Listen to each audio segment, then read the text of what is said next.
a lot of points, and today should be no different. Jose Cortez, the Viking again, will kick it away.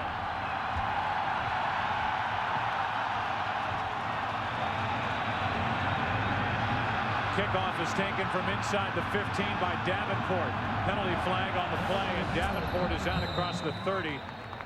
A return of 19 yards. We know that an audience just joined us, and while we figure out what the penalty is and we watch Brett Favre casually walk out onto the playing field, we'll remind you that this is a battle for first place in the NFC North. The 5-3 Vikings, the 4-4 Packers.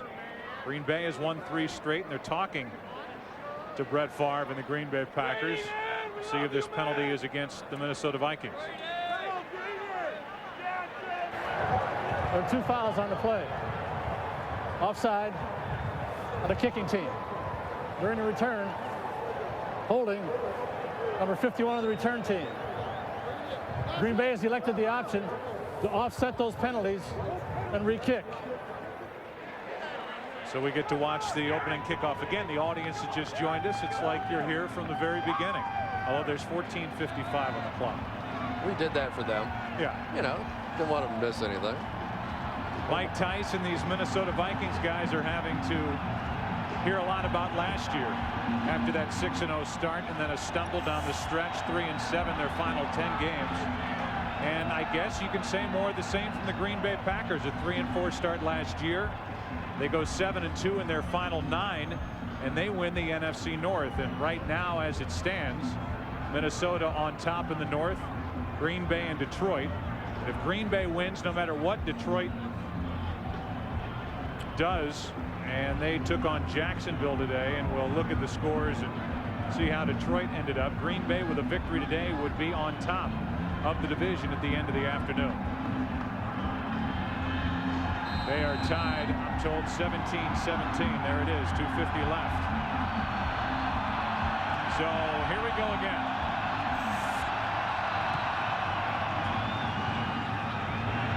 This time it's not Davenport, it's Ferguson.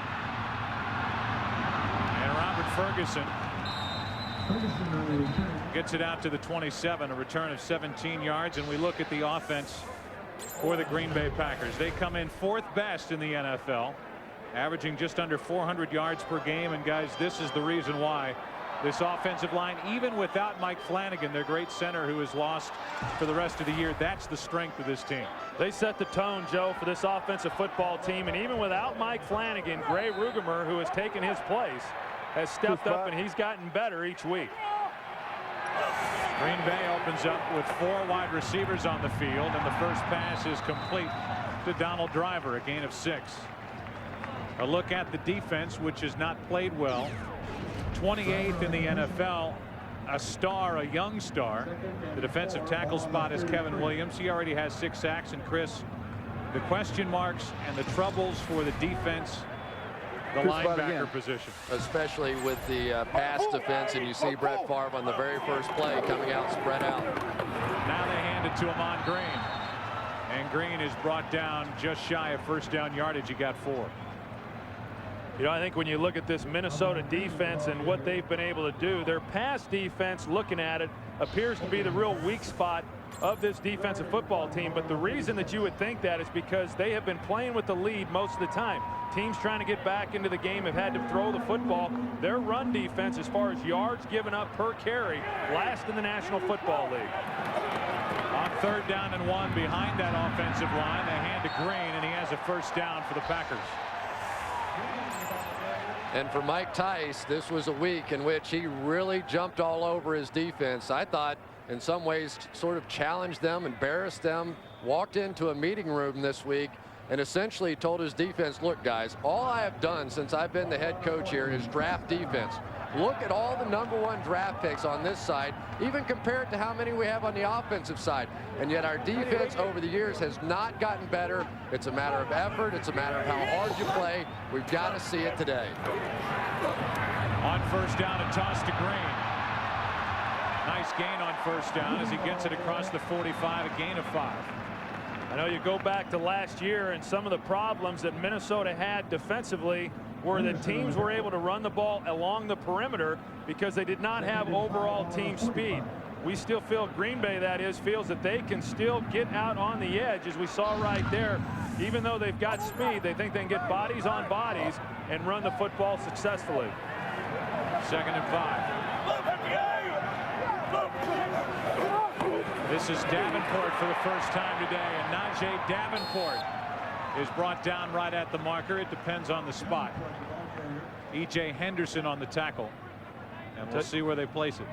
What a nice changeup Najee Davenport is to Ahman Green. He's a different kind of back, a big, powerful, physical running back, and a defense gets locked in and trying to stop Ahman Green. You bring Najee Davenport in there, and he just presents an entirely different problem. And really, you go back to the game in which they won in the Metrodome a season ago. They won it running the football, but specifically, they run it outside in that game, and they were able to just gouge them for about 270 yards. There have been a couple of times this season where the Packers have had to go back to old-style Brett Favre football. That's not really what this team has done over the past year and a half. They are a running football team. It's no longer all in the hands of Brett Favre, but in a shootout that we witnessed at Indianapolis, he showed he still has it. On first down, they hand to Davenport, met in the backfield, and Najee Davenport is lucky to get it back to the line of scrimmage. Let's go for a game break, and for the first time, say hi to JB. And hello, Joe Buck. Overtime affair between the Jets and the Ravens, won by Baltimore. Matt Stover's 42-yard field goal pushed Baltimore to its 2nd consecutive victory over the Jets here. And take a look at Eddie Drummond of the Lions. He had 1 punt return for a score. This is the 2nd one coming with less than a minute remaining. 83 yards. That ties it up at 17. 2 seconds left in regulation. Back to Joe Buck. Thank you, JB. Favre has to sprint out and now flips it downfield, incomplete. Javon Walker the closest to it, and downfield Brian Russell was in position for Minnesota. What a block by William Henderson. Oh man, William Henderson looked like he missed the block initially, didn't want to make the block in the back against Chris Claiborne, and then came back and just the decleater is what they used to call that one back in the glory days. Wow, what a shot to open this game. Whose glory days were those? I don't know. I just throw stuff out. You guys do with it what you will. 3rd down and 10.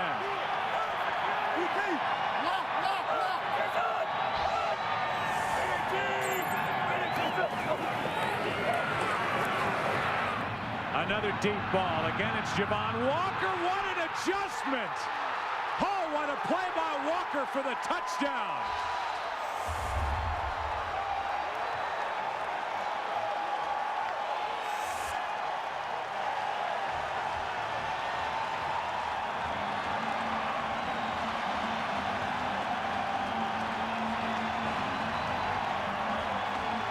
Take a look at Javon Walker. One of his strengths is he's got deceptive speed. He's able to run up on a defensive back before the defensive back even knows that he's on top of him. One-on-one outside. He just goes up for the ball. He wanted it more than Brian Williams, and he comes down with a great play and concentration.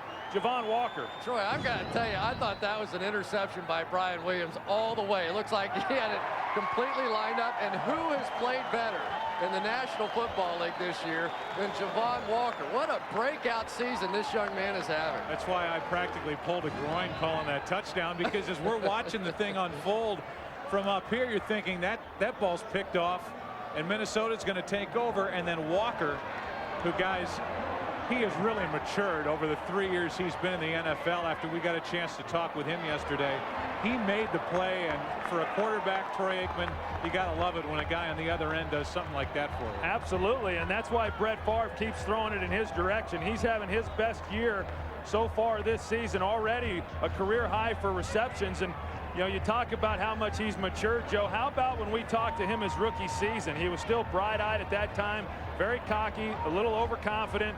And then yesterday, visiting with him, you could tell the maturation process that he has gone through, and he's gained the confidence of Brett Favre over the course of this season, and Brett continually gives him opportunities, and he continues to deliver. And Brett Favre looks down and goes, yeah, just another perfect throw. No problem. I got it. I haven't lost a thing.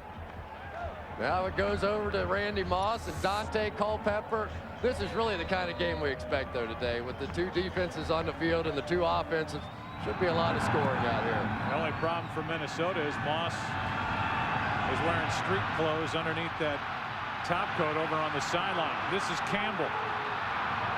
Campbell with a great return, and as he is dragged down, penalty flags fly. Looked like maybe a face mask on the end of that one. Torrance Marshall on the stop. Hawthorne was in the vicinity, and right as Campbell was going down, that's when the flags flew. And the return game last Monday night against Indianapolis got the Vikings back in that ball game. A nice return here by Kelly Campbell. Now the officials are huddled up. I agree, Chris. It looked by where the flags were thrown that the flags are going to be called, or the penalty that is going to be called on Green Bay. There are 2 fouls. Holding 89, the return team. Face mask, number 27 of the kicking team. By rule, the ball is placed at the spot of the return team foul. First down. So in essence, the penalty's offset. And from the return team's foul position, which is back inside the 30, they place the ball at the 29. That's where Minnesota will take over. So instead of starting from outside their own 40, a 32-yard return by Kelly Campbell, they start at their own 29-yard line, down 7.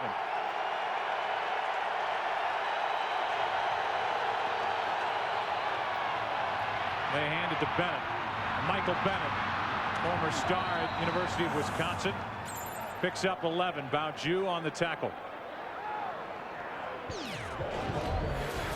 Take a look at the offensive line. Nat Dorsey has taken over at right tackle, playing for the injured Mike Rosenthal. Backs and receivers. From the no-huddle attack. Pass is incomplete. Penalty flag on the play. Pass was intended for the tight end Burton. Yeah, that ball was close to being intercepted. Minnesota electing to go to the no-huddle offense right off the start.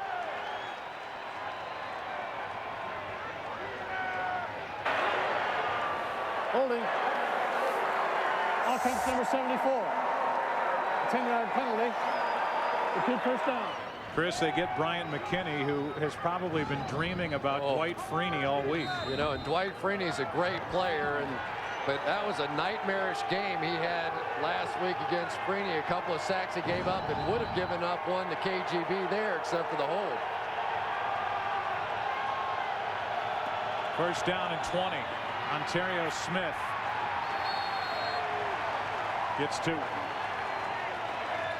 You know, you go back to Bryant McKinney and the problems that he had last week. Of course, Monday night in the Dome at Indianapolis, in a very difficult position for him to be in, going against one of the premier pass rushers in the National Football League. One of the areas where Bryant McKinney has had problems is going against a speed rusher. He certainly is going to face that, as we just saw against KGB. Not quite the speed that he faced last week, especially playing on grass, but he has had problems in the past with that type of rusher. Now they've got Campman on that side. Vikings had a tight end next to McKinney, and Culpepper is flushed and flips it incomplete. Ontario Smith, the intended receiver, and while it's a 3rd down and 17, we'll look at the defense for the Green Bay Packers and what a difference big number 75 has made.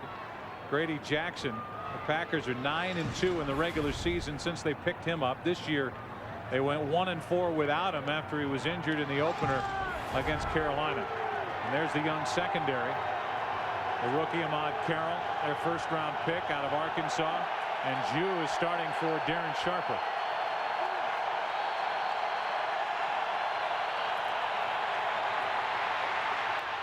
Culpepper can't find anybody. And now on the run, he fires, and the pass complete. Marcus Robinson, and a pickup of 22 yards and a first down. Great job by Robinson there to keep working down the field against Al Harrison. Talking with Al Harris this week, he said, my biggest concern is when Dante Culpepper is in broken play situations. He turns it into Hail Mary ball. You never know where the football is going to come. Clearly, Al Harris does a great job in coverage here. He has them for 4 or 5 seconds. Typically, that's enough. But when you play against Dante Culpepper, it is not enough. You have to stay on him the entire time.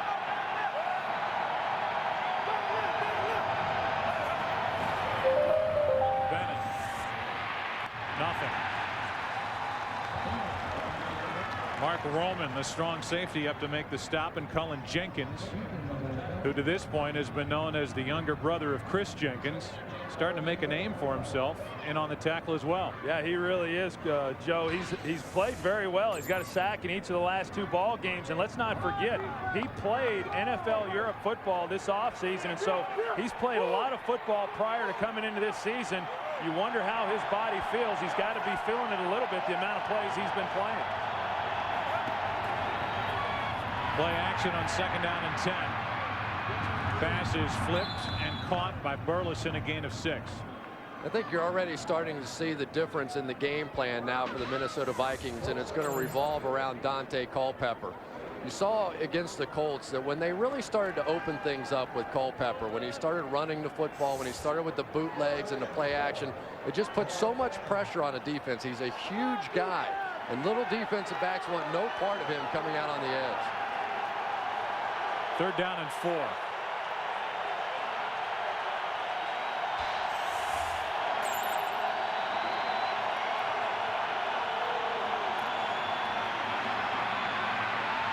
Culpepper drops it off. That's Mo Williams. 1st down, Minnesota, inside the 25. Mark Williams at the 22, a gain of 17. And that's one of the things that Minnesota has going in their favor, is because there's so much of a vertical passing game. A lot of times things open up underneath with the checkdowns. You see Mo Williams, he tries to get the chip on the outside on KGB, and because of that, he gets lost. That should be a linebacker coming up to cover him. He gets underneath it, he gets the ball, and he's out in space, and he's able to pick up the 1st down.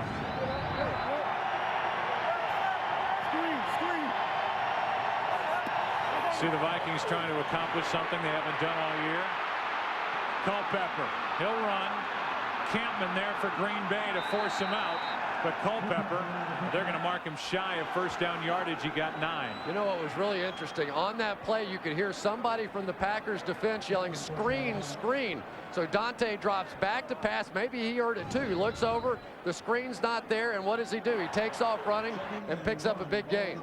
Well, Bennett gets locked up. He can't even get out into the screen area to get the ball, and that's the dimension that Dante Culpepper brings you. When it's not there, he has the ability, because of his size and speed, to still pick up positive yards. Ontario Smith in the backfield on 2nd and 1. Toward the end zone, the pass is caught for the touchdown, Wiggins. What a throw by Dante Culpepper, and for the first time this season, it's an opening drive touchdown for Minnesota. And I'll tell you what, Jermaine Wiggins has really brought a lot to this football team. Was with Carolina last year, and this time he's matched up on linebacker Hannibal Navies. He starts out to the flat. They run a wheel route, meaning he comes back up the sidelines, and Dante Culpepper just puts that ball the only place he could put it. Hannibal Navies never gets his head turned around, and that's why Wiggins is able to make the touchdown reception. Troy, let me tell you something. That was an MVP type of drive by Dante Culpepper. Had 3rd and 20, picks it up, made play after play with his feet, with his arms. That was a phenomenal, sensational drive by Dante Culpepper. Gus Frerotte just earned his money for the day, taking that wild snap, getting it down for the extra point. Randy Moss on the sideline, and the other star in this offense, Dante Culpepper, engineered the drive to tie this game. Well, we see Gus Frerotte wearing gloves right there. Before the game, he and Morton Anderson were talking.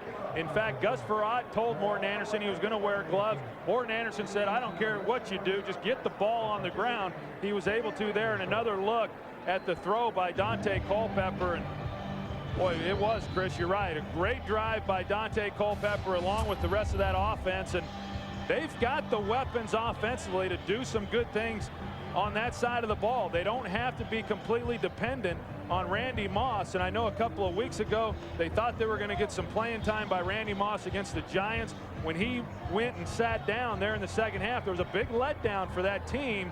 And now they're finally coming to grips that, hey, he's not going to be out there, and we've got to step it up, and they certainly did on that drive. You know, I thought Scott Linehan made a great adjustment during that drive. Clearly, Bryant McKinney could not handle KGB, so they started chipping with the tight end and the back on occasion, and it really paid off, gave him just enough time to get it going. Cortez is here to kick it deep, and he gets it only to the 15-yard line. Najee Davenport. Good return out across the 40.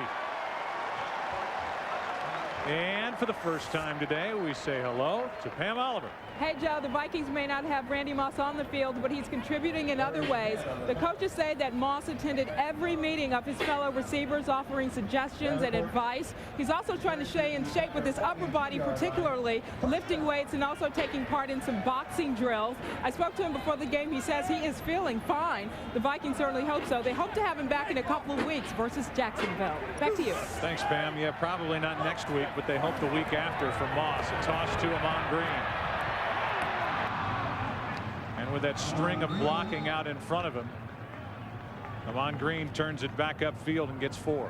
Yeah, I think it's interesting when we talk about Amon Green coming into this game and him being a factor in it. Surprisingly enough, over the last 6 games, Amon Green has only had one 100-yard rushing day, and that's not typical of this football team and what Amon Green has meant to them. Of course, he had the big game a couple of weeks ago against the Dallas Cowboys, but since that time, he's been relatively stymied. Mike Wall, the left guard, went too soon.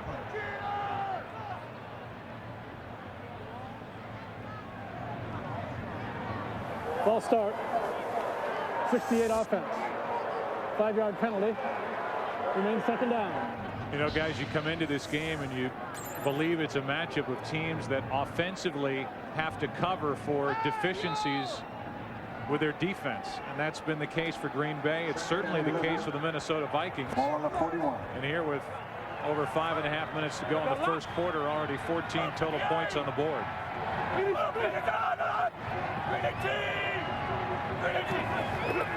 Second down and 11 and a draw play. Handoff to Green.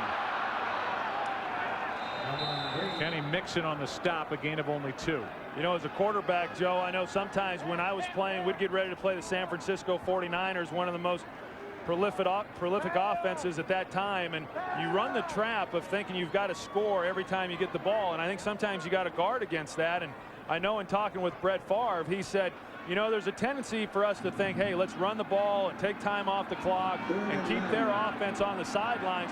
He said, forget that. Every time we have the ball, my approach is that we're going to have to score points in order to keep up with the Vikings. Third down and 9. 3 spot.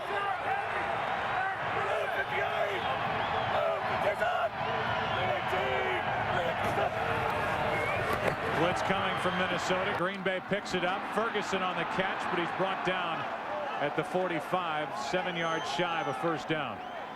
Winfield on the stop. And these days, the Vikings believe Winfield has been worth every dollar they gave him to come over from Buffalo. As Mike Tice says, Chris, he's got a passion to get to the football. Yeah, he really did. Brett Favre missed an opportunity for a huge play on that one, though. David Martin came wide open, and Brett had already made his decision. He may have had a touchdown on that one. You know, last week, Joe, Winfield lined up at weak side linebacker. Awful punt off the side of the foot from Barker. The ball is out of bounds at the 27, and Kelly Campbell. I know this. He's one of Chris Collinsworth's favorites. He gives us a scouting report on the wide receivers for Minnie. We don't have your boy Superman, Randy Moss, no more. So guess what? You got Marcus Robinson, who think he's Air Jordan. going up trying to snatch the ball. You got your boy Nate Burleson doing his thing, you know.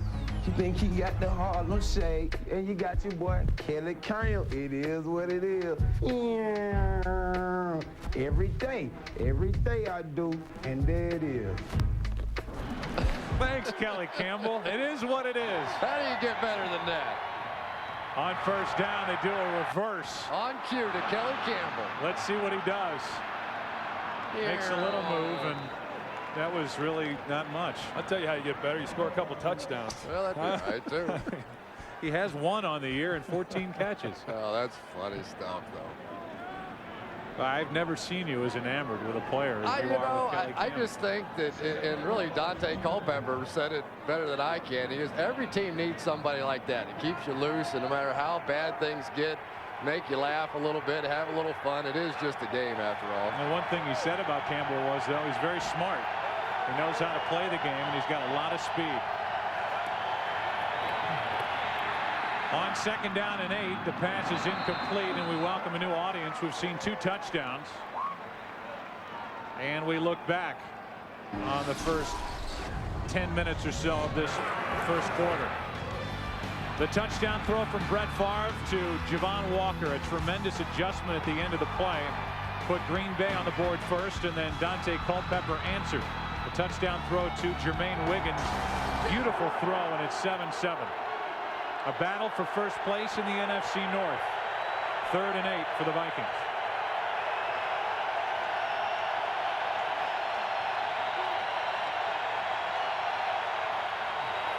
Back out of a blitz. Culpepper has his arm hit as he lets it go, and in the direction of Wiggins. It's incomplete. Time to punt.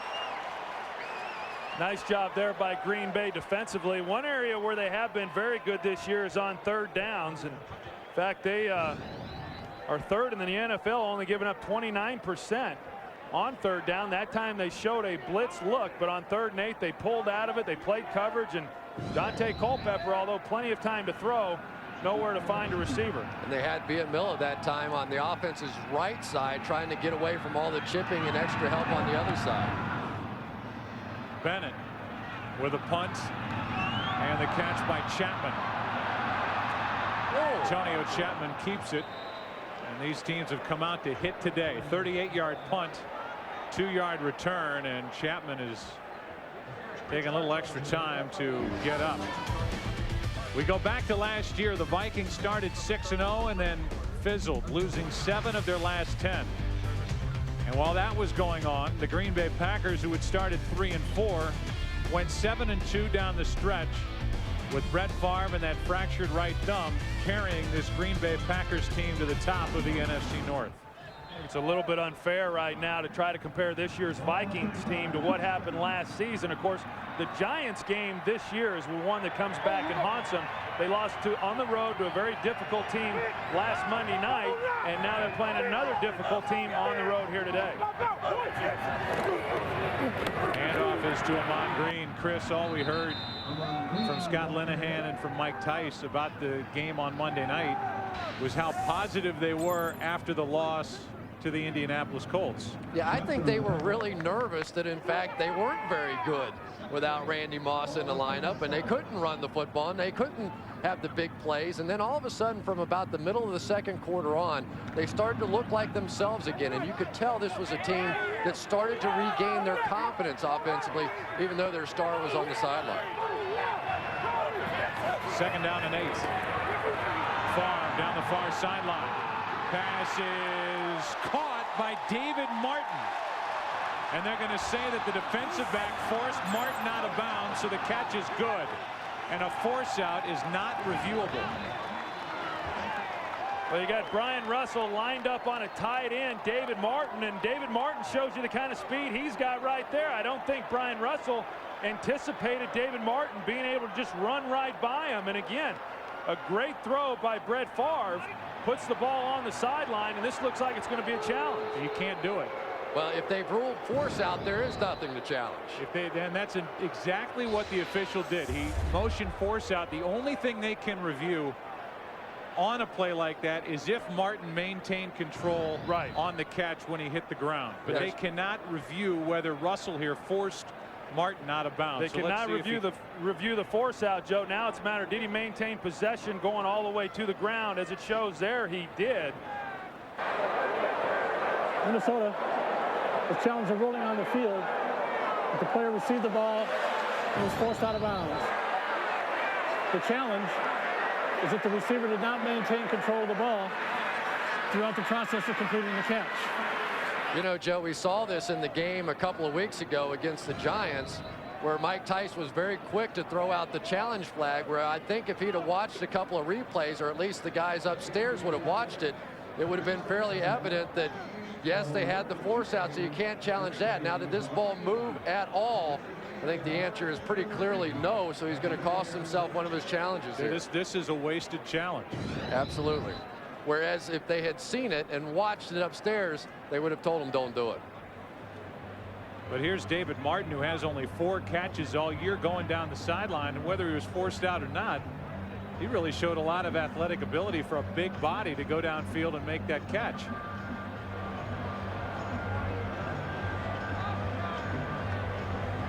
We welcome a new audience to this game at Lambeau Field, a battle for the NFC North here in Week 10. A challenge of a play, a reception by David Martin. The ball right now is at the Minnesota 28, and we expect it to stay there. We'll take a break. I used to start each day feeling inadequate, powerless. Let's get the call from Ron Winter after the review. After reviewing the play, the ruling on the field was a catch and a force out. The player maintained control of the ball throughout the process of completing the catch. Therefore, it is a catch.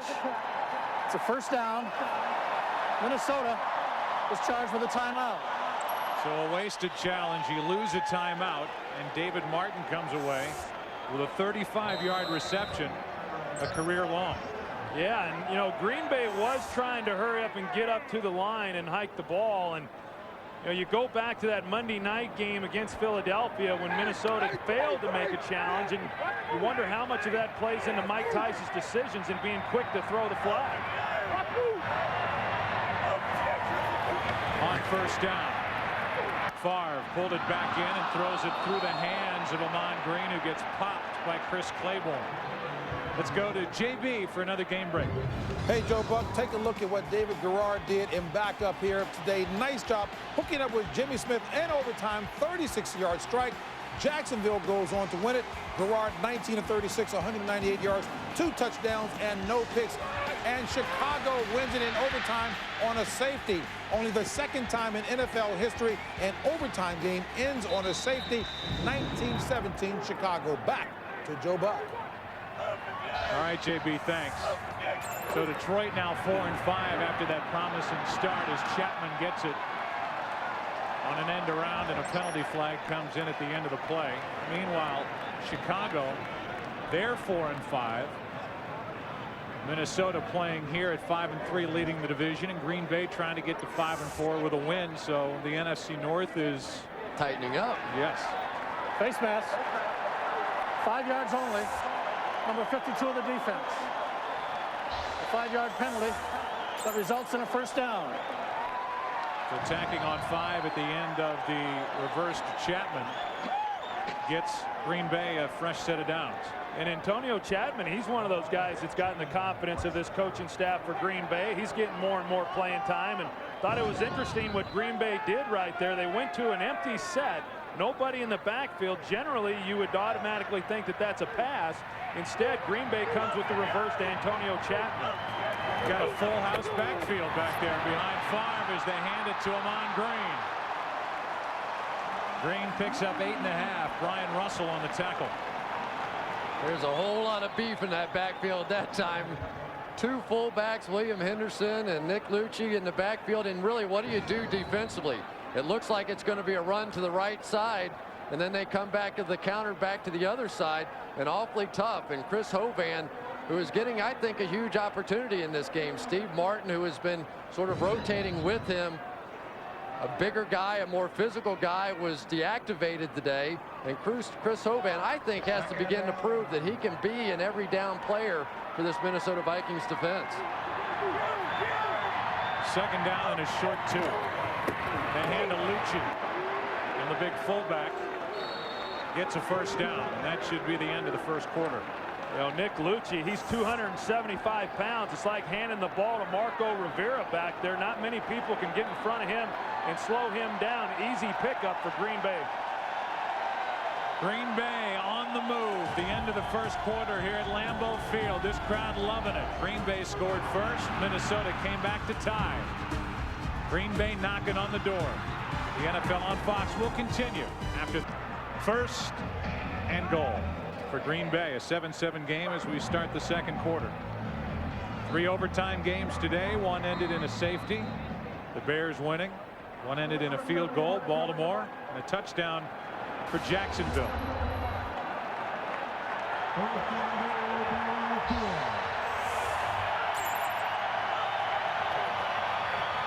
Favre.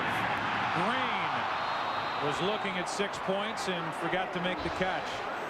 Chavis was defending for Minnesota. Thought it was interesting talking to Brett Favre a couple of weeks ago. He said anytime it's first and goal, I want to throw the football. They started doing more of that in recent weeks. They come back here first and goal, try getting the ball into the hands of Amon Green right away. He looks away. He just doesn't make a real good catch on the ball, and probably scores if he's able to secure that one.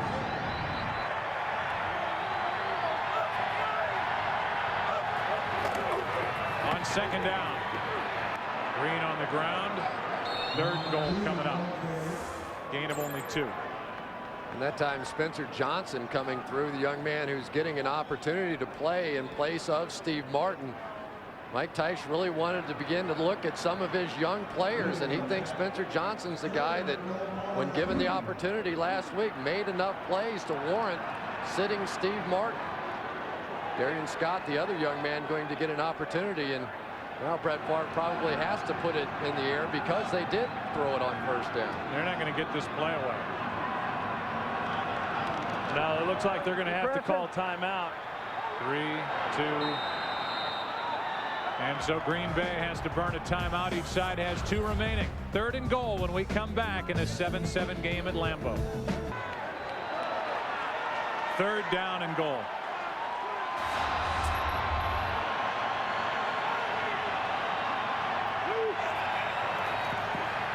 Inside shovel pass, touchdown Fisher. Now the ball comes out.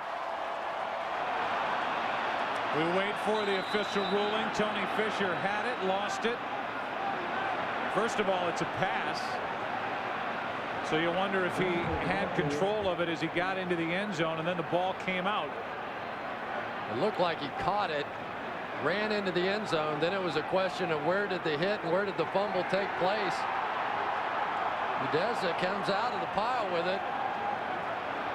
Well, I tell you, Chris, from where I saw it, it looked like he made the reception and crossed the goal line before the ball came out. If he, in fact, had possession at that time, it's a touchdown. I have to tell you, I thought the same thing watching it just with the naked eye. So did I. Good call. They run the shovel pass underneath to Tony Fisher, get the defensive end up the field, come underneath. Where's the ball? Oh, no, it's out. Going on the field is a touchdown. They call touchdown, but watch where this ball comes out. The ball, yeah, I agree, Joe. It looks like it's out prior to him crossing the goal line. Oh, yeah. Oh, yeah. Does Mike Tice throw the flag now? Got to. Oh, yeah. You got to. And there goes the flag. So Tice is out of challenges, but this one should go the Vikings direction. But you have to remember, though, that even if this challenge is upheld, it still will be the Packers' ball. You cannot allow the play to continue and the fumble recovery to happen. So Tice throws the flag.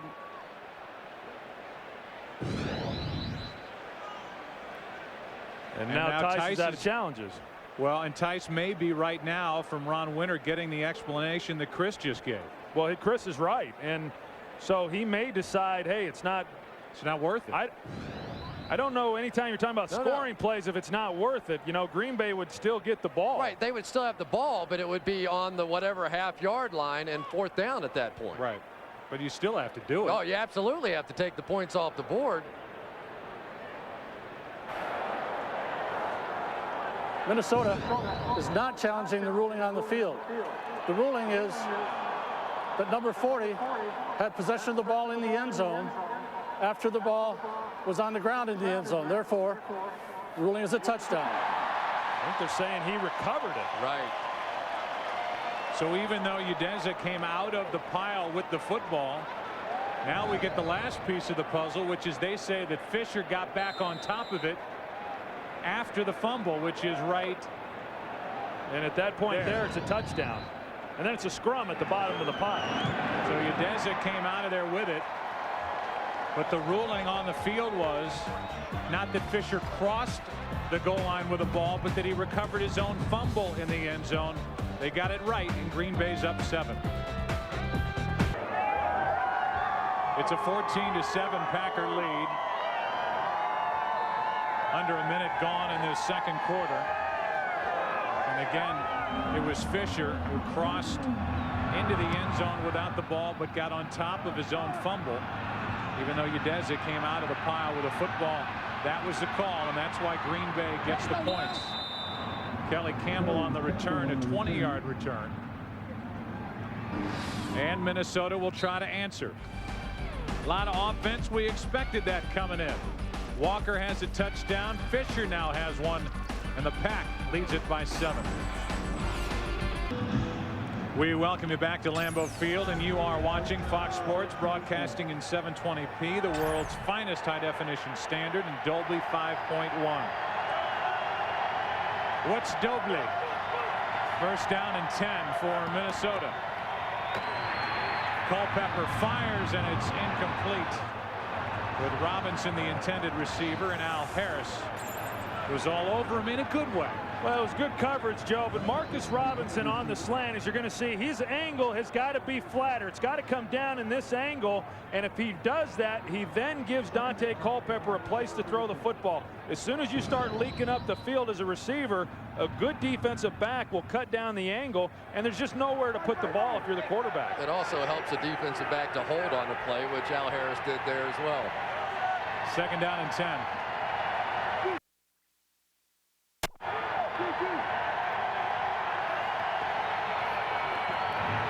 Handoff is to Bennett. And Bennett got 3 over the left side. Campman on the stop. And the Minnesota Vikings just plain and simply have to run the football better if they're going to drive the Green Bay Packers out of this cover 2 defense that they're sitting in right now. That's a defense without safety support coming down. This Minnesota Vikings offensive line that's supposed to be so big and so powerful is simply not getting it done right now. And unless they do, we're not going to be able to open up the passing game.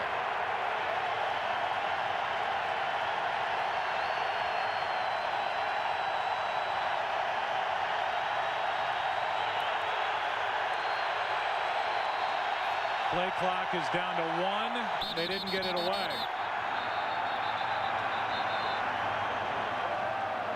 Just as the play clock expired, timeout. They got a timeout. Minnesota. So 3rd down and 7. When we come back, the Vikings are left with only 1 timeout. 2 games ago, Darren Sharper tore the posterior cruciate ligament in his left knee. Missed the Washington game. Packers coming off their bye week. Green Bay needs him in the lineup with this young secondary. They'll be tested on 3rd and 7.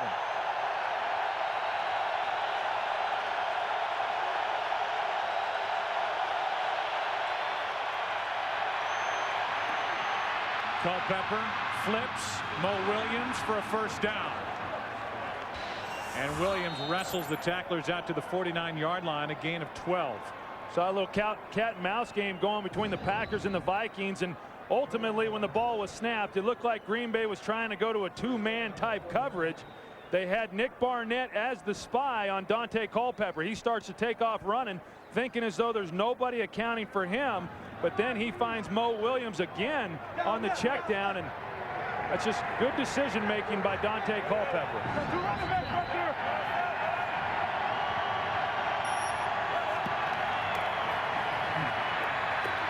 first down. Culpepper throws flat-footed and hits Wiggins. And Jermaine Wiggins is good for 20 yards. Navy's on the stop for Green Bay. And Jermaine Wiggins has really become that added weapon that they needed so badly with Randy Moss out. He's not a real fast kind of guy, but we've seen over the last couple of weeks that he really understands the passing game and can get open in the one-on-one and against the zones. And KGB, trying to come around the end, got chipped again by Michael Bennett.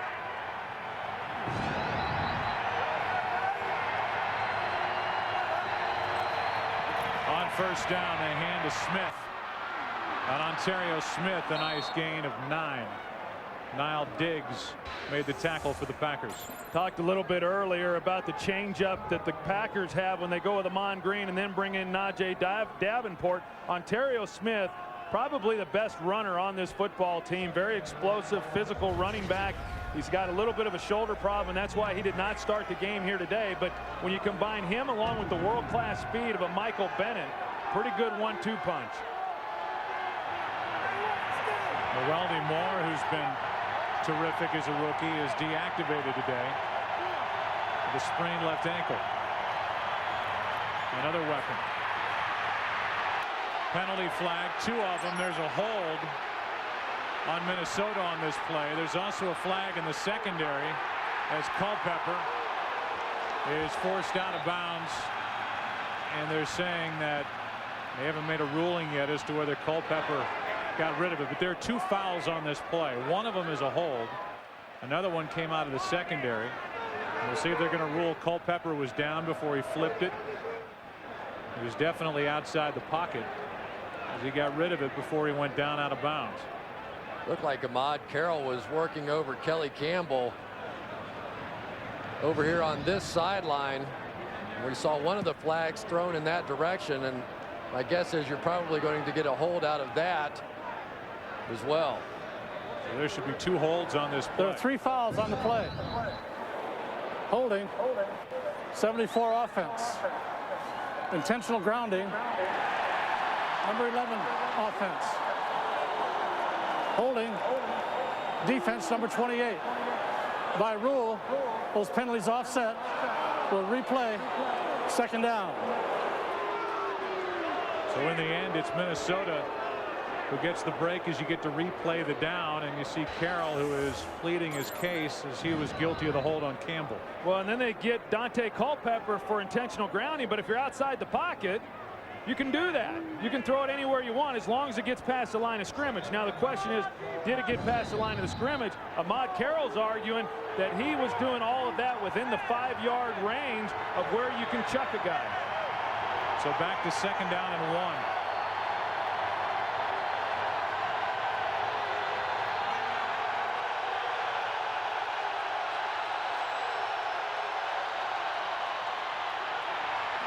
Culpepper fires, and it's incomplete.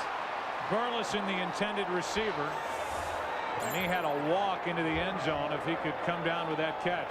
3rd and 1. Boy, just a missed opportunity here. You just don't find guys this open. You get one of your better wide receivers working against the safety, Baju. You just simply have to make that play. Culpepper was looking to his right initially, and I think that was the audible that was called.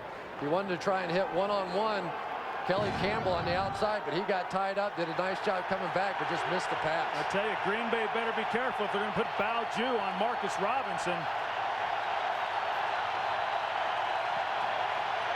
Mo Williams in the backfield, and they do an end around to Burleson. And Nate has a first down. Out of bounds outside the 10. They're going to mark him just inside the 12-yard line. And just so we're clear on the intentional grounding call on Dante Culpepper, it was ruled, in fact, that the ball did not travel beyond the line of scrimmage, and that's why it was intentional grounding. Obviously, if you get outside the pocket, you can, in fact, throw it away. And right now, Minnesota doing a good job converting 3rd downs. They've done a good job without Randy Moss. They're doing a good job again today in that department.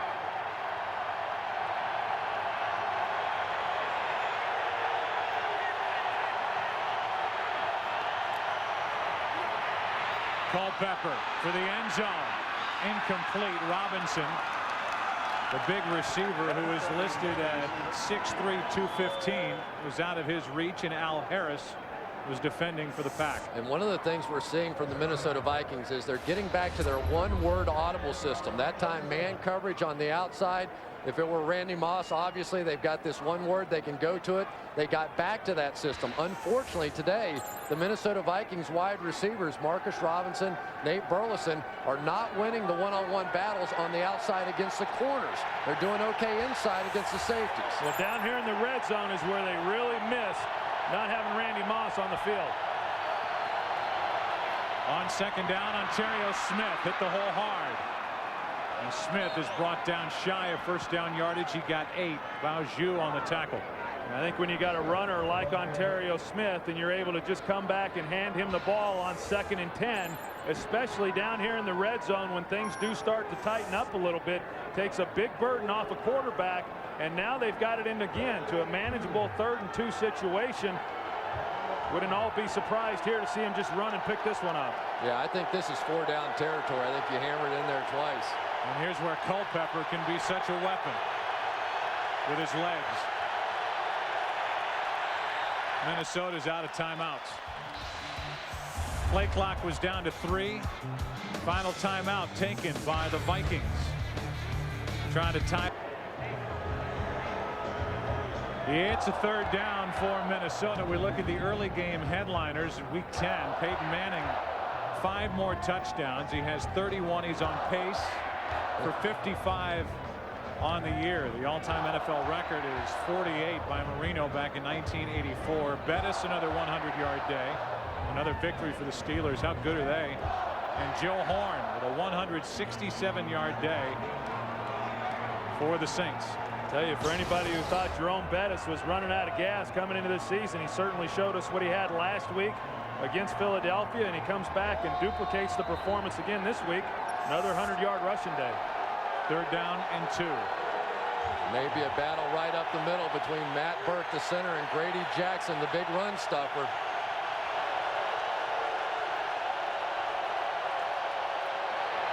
Ontario Smith ran into a wall, won't get there. And it's Roman on the stop.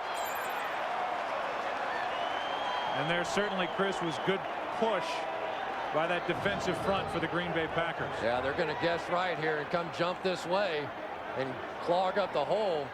Beautiful job by Mark Roman chasing that play down. Looked like Ontario Smith was about to bounce him outside and get in the end zone. Well, they had Nate Burleson running around on the fake reverse. That's a situation where you'd like to have been able to give him the ball. Nobody accounted for him. It would have been a walk-in if they had had that one called.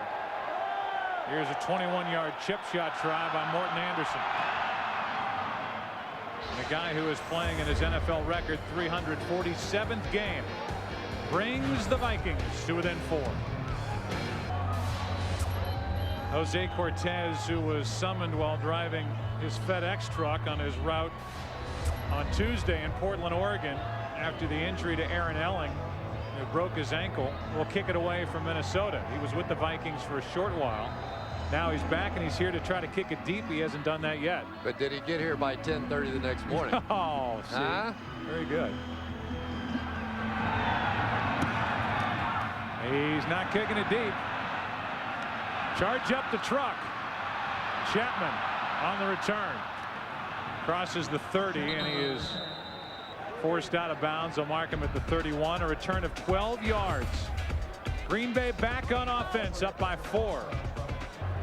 Let's get all warm and fuzzy here at Lambeau Field and go down to Pam Oliver. Hey, Joe, the Vikings starting left guard Chris Lewinsky is about to get his first taste of many sleepless nights to come. Lewinsky did not take the charter flight with the Vikings yesterday because he was with his wife, Nicole, who was in labor. Now, little Jack came into the world at about 6:30 Saturday evening, weighing in at 8 pounds, 5 ounces, and 21.5 inches. Lewinsky, after the birth of the couple's first child, took a flight here that got him in around 11 o'clock last night. He was in great spirits when I talked to him before the game. I'm not sure if he's in the best spirits right now. Pam, thanks. 8:40 left in this first half, and the Packers leading by 4. Back to work. Amon Green. Big hole. Big run. Only Russell in his way, and Russell knocks him out of bounds at the 34. 35-yard run by Ahman Green. There's just something about Ahman Green in the second half of the season when the weather gets cold. Last year, 1,149 yards from the 9th game on. And he is doing a nice job protecting the football, actually switching it over to the right hand, something he never does. Wanted to protect it, not give it up.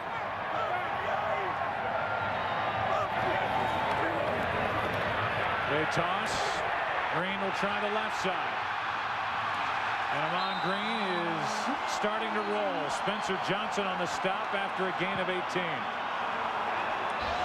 Well, we talked about it coming into the game that he was going to have to be a factor in this game, much like he was a year ago, and we're starting to see him be just that. Once this offensive line, they start getting into a rhythm coming off the ball and knocking this Vikings defensive line backwards.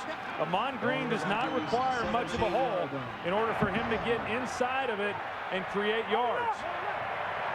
Now it's Fisher in the backfield. Davenport out with a hamstring injury. This is to the end zone. Franks for the touchdown.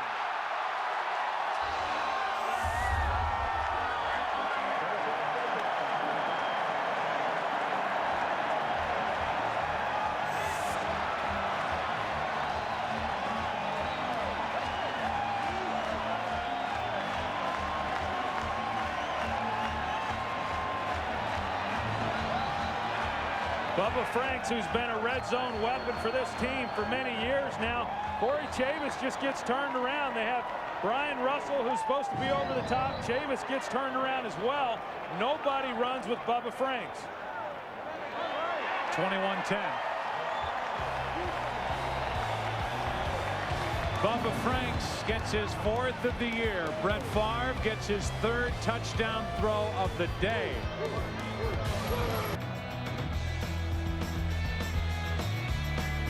Good offensive start for the Green Bay Packers. It was Javon Walker, Tony Fisher, and now Bubba. And the 51st career 3-touchdown day through the air for Brett Favre in his Hall of Fame career. Under 7.5 to play in this second quarter. And Longwell popped it up a bit. On the move, it's Kelly Campbell. And Campbell crosses the 30. Corey Chavis, the Vikings safety, does so much film study, sometimes it actually works against him. David Martin's going to come up and run into flat, and Corey Chavis has seen this play so often, he's going to come up, be fooled just a little bit, and lose Bubba Franks in behind him. I think that he had seen that play on film so much that he just assumed that it was going to David Martin and got fooled. Vikings in a shootout on Monday night with the Indianapolis Colts, and they're in one this evening in Green Bay. Down 21-10. Culpepper, sliding catch by Burleson, and a gain of 12. Pretty play. Well, and right now, Joe, the only real difference in this game up to this point is the fact that Minnesota had to settle for the 3 points instead of getting the touchdown on the previous possession. Green Bay going down on their last possession and coming away with a touchdown. And this game so far has lived up to everything that we expected coming in. 2 explosive offensive teams playing against some depleted defensive teams. And so far, the offenses are winning those battles.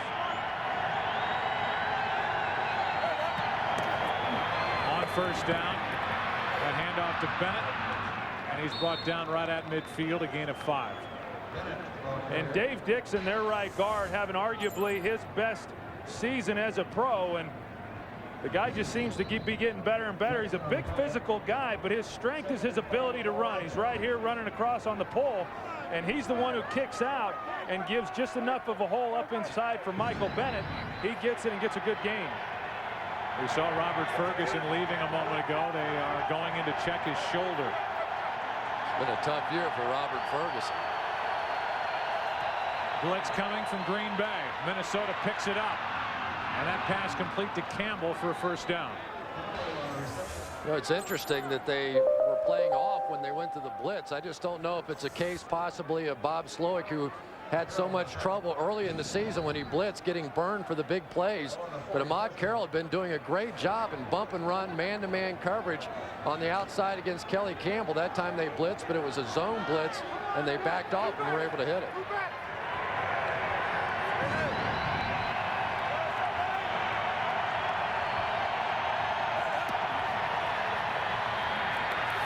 Culpepper wants it all. Incomplete for Robinson. And Al Harris gets the crowd in that area to react. He should too. They're playing great on the outside. I would not be afraid if I'm Bob Slowick to leave my cornerbacks one-on-one. I think they're winning almost every one of these battles. And the Vikings really wanted to begin to attack anytime they caught them in man coverage, try and go down the field, and the Vikings receivers aren't getting it done yet. I think they're trying to be real careful. Al Harris, clearly their best cover corner, is outstanding up in press. I don't know that you want to put one of these other young corners in one-on-one press situations too often. A handoff to Bennett. Michael Bennett goes nowhere. Picked up only 2. 3rd and long coming up for Minnesota. A really good job there by Green Bay mixing up coverage. That time they played coverage. They played cover 2, protecting their outside corners, and still were able to stop the run with a 7-man front. That's something earlier in this season that we did not see from Green Bay. Of course, Grady Jackson not playing during those games had a lot to do with that. 3rd down and 8.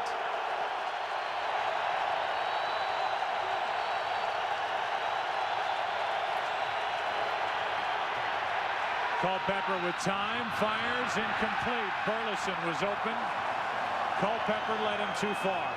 And Ahmad Carroll that time in the most difficult position of all for a defensive back, having to play the slot receiver man-on-man all over the field. This is a young man we saw earlier in the season against the Indianapolis Colts just be beaten repeatedly. That time he did a very clever little hold, got away with it, and Burleson knows he got cheated. He got beat there too. Dante's got to be able to make a throw on that play. 4:39 to go in the half. Darren Bennett. And it's taken in by Chapman. They're going to mark Antonio Chapman down just outside his own 12-yard line after a 26-yard punt. 3 lead out in the desert. And you know, you look at what the Falcons have done sort of very quietly now, moved to 7-2, I believe it is. But what the rest of the division has done, that division is very nearly over now. Remember Carolina a season ago clinched so early. They were able to get prepared for the playoffs, rest some people, and look what they did, the kind of run they went on. Well, and how about the Giants? They go into Minneapolis, they beat them, they beat Green Bay here at Lambeau, and then they lose at home against Chicago, they lose at home against the Lions. You're never quite sure what Giant team's going to show up. Favre trying to set up a screen, and it was Green falling down. Favre is wise to just get rid of it, and Green is still down. Everybody in this stadium gasping, watching Ahman Green, who went down as they were trying to set up a screen to him.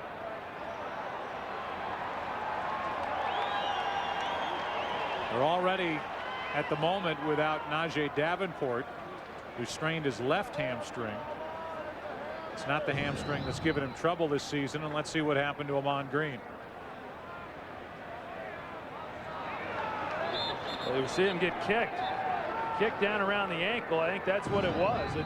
You just hope it's a bruise, but he looked like he was in a great deal of pain while he was on the ground. He's walking off a little bit better to the sideline now. And he has had the Achilles problem this season. I don't know if that's related or not here, but looks a lot better now than what it did about 30 seconds ago. So after getting kicked in the ankle, he will get a rest, and Tony Fisher comes in behind William Henderson on 2nd and 10.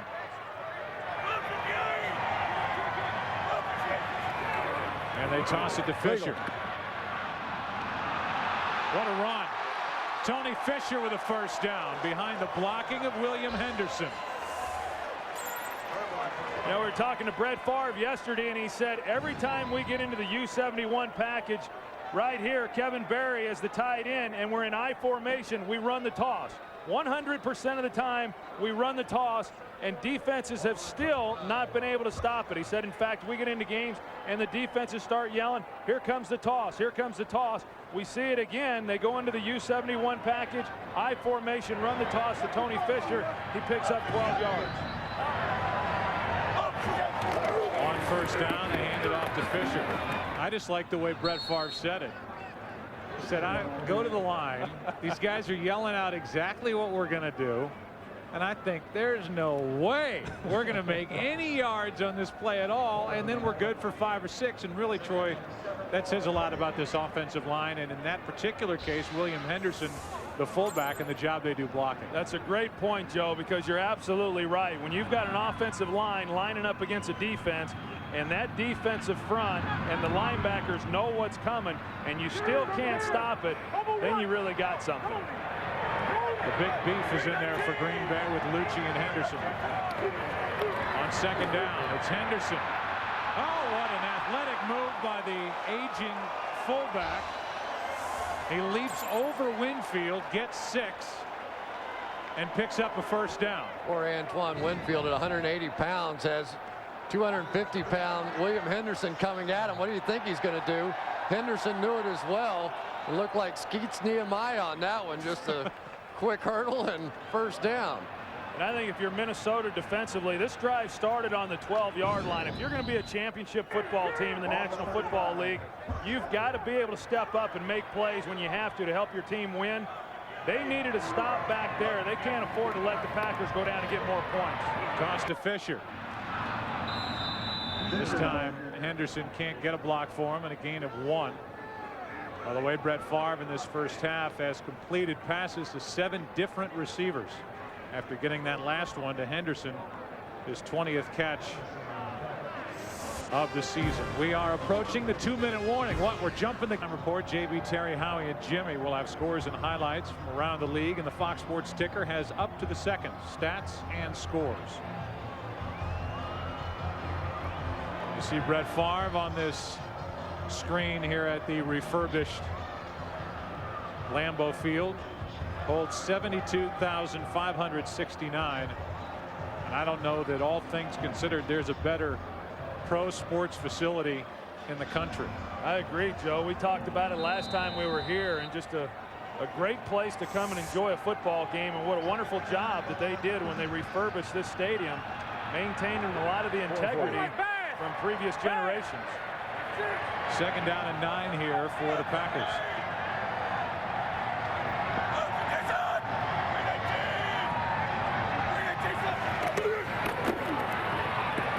Fisher picks up 1. Let's go down to Pam Oliver. Hey, Joe, Ahman Green has been getting some evaluation here on the sideline. Once he came out of the game, the trainers tested the area in and around his knee. The Packers say he appears to be fine, but just as a precaution, they just took him back into the locker room for a closer look. His return is questionable.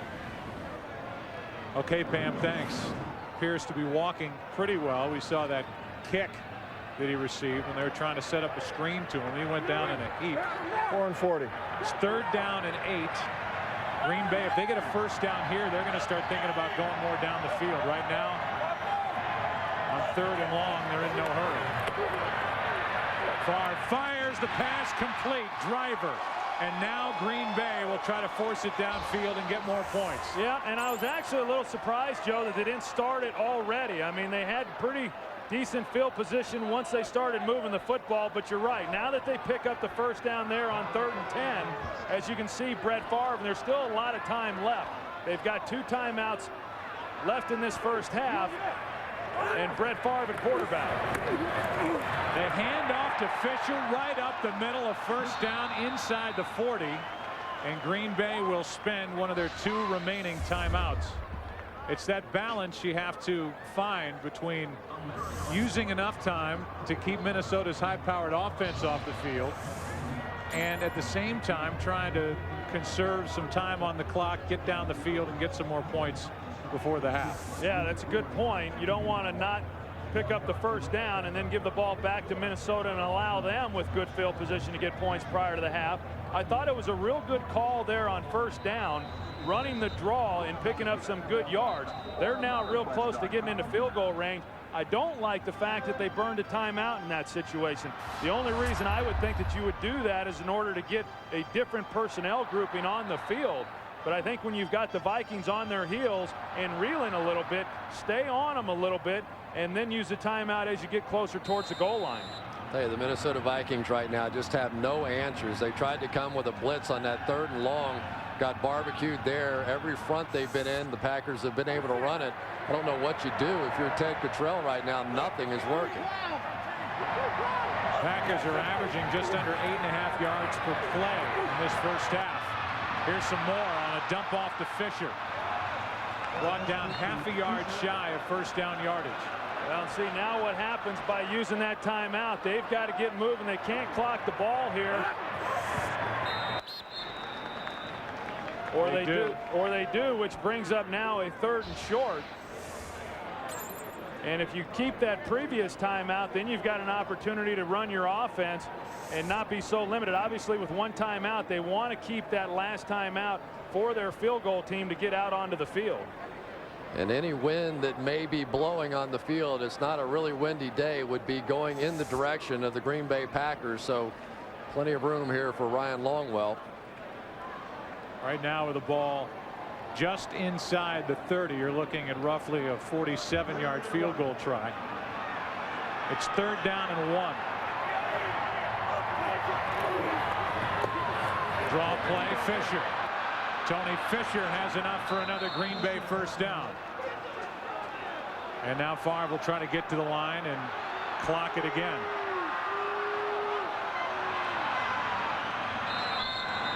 But now you're left with only 8 seconds. Yeah, and if you're going to take a shot now, you've got to get it up awfully quick or you're going to run out of time. And now a decision has to be made by Mike Sherman. Do you in fact try to get a few more yards, whether that adds to your field goal attempt? Do you take a shot into the end zone and risk running out of time?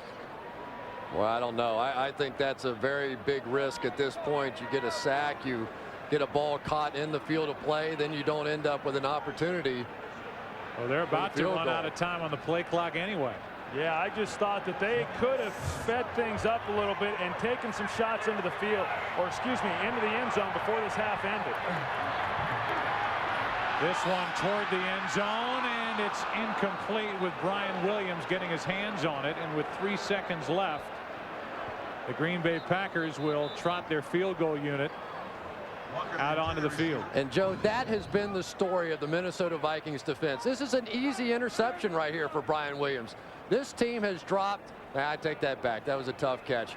This team has dropped 9 interceptions now, and a team that made so many turnovers, created so many opportunities for the offense a season ago, just haven't been able to get the same thing done this season. 28 interceptions last year, only 4 this year. Longwell puts a little draw on it and hits a 43-yarder. That makes it a 14-point game at the half. A battle for the NFC North, and you can see a little less fire on the part of Mike Tice as the Vikings head into the dressing room at the half. The Visa halftime show coming up. Seem to be able to do just about anything, and when you can run the football the way they do, it just opens up the rest of the offense. This is Campbell, who can really run from inside the 5, brought down from behind at the 25. And Minnesota has the ball as we begin this second half. They trail by 2 touchdowns, 24-10, and there's a Packer down on the field on the kickoff cover team, and it looks to be David Martin. So Martin, who has a 35-yard catch in this game, good for a career high, is injured, getting attention. We'll take a commercial break and watch the Minnesota offense go to work when we come back. David Martin needed some help to get off the field.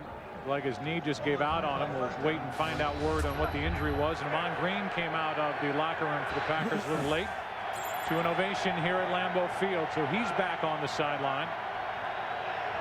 And Minnesota starts from their own 25. They hand the ball to Ontario Smith. And he runs into a wall at the 25. No gain. Let's go down to Pam Oliver. Hey, Joe, I talked to both coaches at halftime, and I think Chris Collinsworth may have gotten a little word into Mike Tice because he echoed Chris's complaints. He says defensively, we're not doing a good job of taking advantage of the opportunities we're getting, whether it's in tackling situations or potential interceptions. He says we've got to do better. Meantime, for the Green Bay Packers, Mike Sherman says that the key for them in this half is to avoid the turnovers and also to do a better job with the run and the pass. Meanwhile, Ahman Green is back, as you saw, kicked in the knee on a leg whip, and he is listed as probable for this half. All right, Pam, thanks. Second down and 10. Culpepper with all day. Fires wide open is Jermaine Wiggins. And Wiggins gets a couple of extra yards at the end of that play with the leap, a gain of 22. Well, Dante Culpepper certainly had plenty of time to throw the ball. The line does a good job of blocking everybody up, and they just turn Wiggins loose. You don't know if that was Mark Roman who was supposed to be covering him or Hannibal Navies. Hannibal Navies has been on him some. And so someone, whether it was Navies or Mark Roman, he was turned loose in a big game. Well, you flood the zone and you get that much time to throw, it's pretty easy to pick it apart.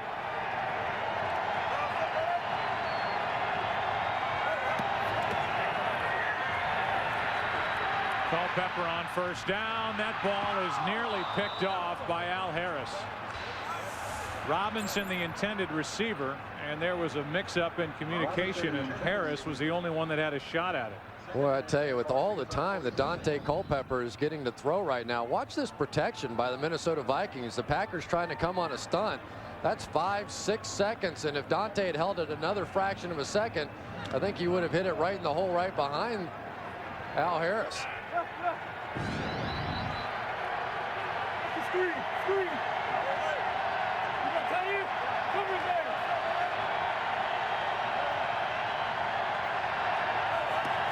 You could hear the Green Bay defense calling for a screen. The pass is complete to Burleson. He is tackled hard and dropped after a gain of 5.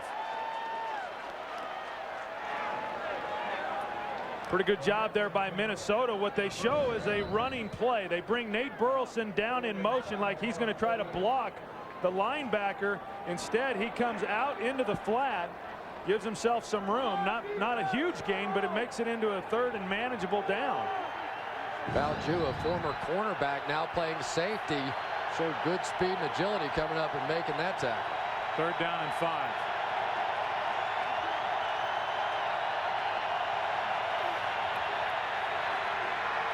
Culpepper goes down, and it's Cullen Jenkins. And he's got himself another one in each of the last 3 games.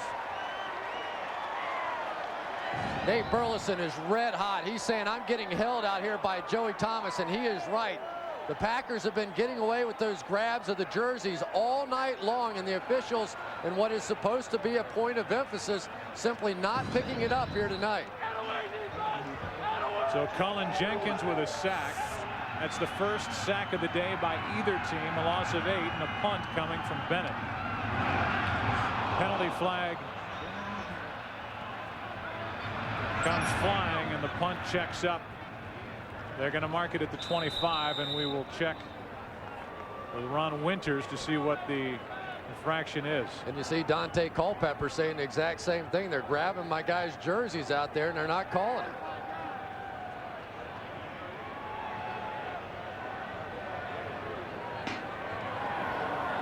Illegal formation. Not enough men on the line of scrimmage. Offense. Penalties decline. First down. Green Bay. Cullen Jenkins, a free agent addition to this Green Bay defense, making a name for himself. The Packers have only punted once today. And they start with a throw to William Henderson, his second catch of this game. He's out to the 30-yard line. Gain of 5. Claiborne on the stop for the Vikings. Ahman Green now comes back into the lineup for the Packers. So that's good news for the Green Bay faithful. So Green was out for a while. Ferguson has been out. You see the first half possessions for this Green Bay offense, what they did with them. Davenport has been out with a strain to his hamstring. And David Martin just went in for x-rays on his left knee. Toss to Green. Amon Green cuts it back upfield and gets a first down. There aren't many better in the NFL than Amon Green at doing just that. Play is being strung out to the outside and cutting it back up for big yards, a gain of 8. Well, that's right, Joe. The play was designed to go out wide, but you're going to see Amon Green as he gets the ball and starts out to the outside. He's going to see everybody pursuing this way, so he's going to plant his foot and come back underneath, and that's where he's really effective. The defense, they start over pursuing because of his ability earlier to get out on the corner, and then it opens up those cutback lanes. Here's that U71 personnel, and there's another toss. It's Amon Green running right. Amon Green welcome back to the game as he's out of bounds at the Minnesota 40. Well, what's Brett Favre saying now? You're right. They go U71 once again out of the I-back formation. We talked about it earlier. That means sweep. They toss it to the outside, and again, Amon Green gets in behind Nick Lucci and the rest of that offensive line and gets a big gain. The Packers lost some athleticism at the center position when Mike Flanagan went down early October with a knee injury, lost for the rest of the year. So Rugemer's in the middle. The combination of Wall, Rivera, Tauscher, and Clifton, about as good as it gets in the NFL. They've allowed only 5 sacks all season. They open up these running lanes as Fisher gets swallowed up by Kevin Williams. Joe, just give me a minute here. I'm going to give a little round of applause to the Minnesota Vikings for making a play out there on the defensive side. This has been really nothing short of embarrassing to this point. You look at this defense with 5 #1 draft picks, 3 #2 draft picks. Mike Tice has been drafting defense ever since he got here, and year after year they change coordinators, they change head coaches. It just doesn't seem to matter. Defensively, they haven't been able to come up with an answer, and especially against a big physical offense like the Green Bay Packers. Tice told us after the Monday night game in Indianapolis he was yelling at the defensive coaching staff, his own team, saying, "You guys called a terrible game." There's another play made by this defense, and Winfield, as a flag comes in. Winfield may have gotten there a little too soon, and it is pass interference. See if it's on the offense or the defense. Ferguson, who's back in the game, was the intended receiver. Pass interference. Defense, number 26. Penalized the spot of the foul. And a first down. Close call. Could have gone either way. It looked like they got him because of the left arm. The right hand certainly came in with good timing, but the left arm was around the waist. Just to finish the story, he said, "I thought Ted Cottrell called a bad game until I looked at the tape. He called a great game, and nobody made any plays. Guys were missing tackles. The linebackers were lost." Favre slings it. The pass complete. Javon Walker. And another Green Bay first down. Well, and that's a perfect example of it right there. Chris Claiborne, who's come back in the lineup now, and they thought he would really begin to solidify things. They hook up right inside his zone. He's right next to the wide receiver, and he doesn't shuffle over a couple of steps and play the guy in the zone. It's not enough to get to your zone drop. You have to make plays within that zone. You have to find the wide receivers in that zone, shuffle in front of them, and take away those passing lanes.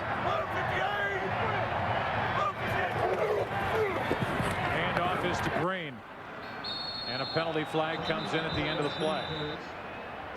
Gain of 2 by Amon Green. And this one is going to be against Green Bay. Holding. Offense number 62. 10-yard penalty. Repeat first down. So they get Marco Rivera on the hold. This offensive line certainly has not done very much wrong this entire season. They've allowed only 5 sacks this year, only 1 of those on the offensive line. And you go back to what they've done over the past few years. There was a great article in the local papers. Bob McGinn wrote about 15 straight games for Chad Clifton, 21 straight for Mike Wall. You go on and on with all the things this offensive line has done. Not many mistakes. Handoff is to Amon Green. And that offensive line on 1st and 20 Opens up enough of a hole for Green to pick up 10. Well, and this time they go again to their power backfield, and what that does is it balances up the offensive formation. You're going to see the fullbacks here and then Amon Green behind them, and it allows them to run either direction. As a defense, you're not sure. Usually when you just have one fullback and you offset him, it's an indicator to the defense that's where you're going to run the football. You put two fullbacks back there, and now the defense doesn't know. They've got that again, but Favre is going to throw, and from his knees, Driver makes the catch.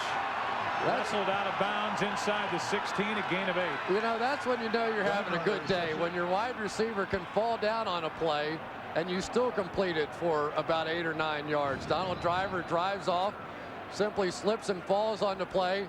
Brett Favre said, that's okay, I'll hit you while you're sitting down there.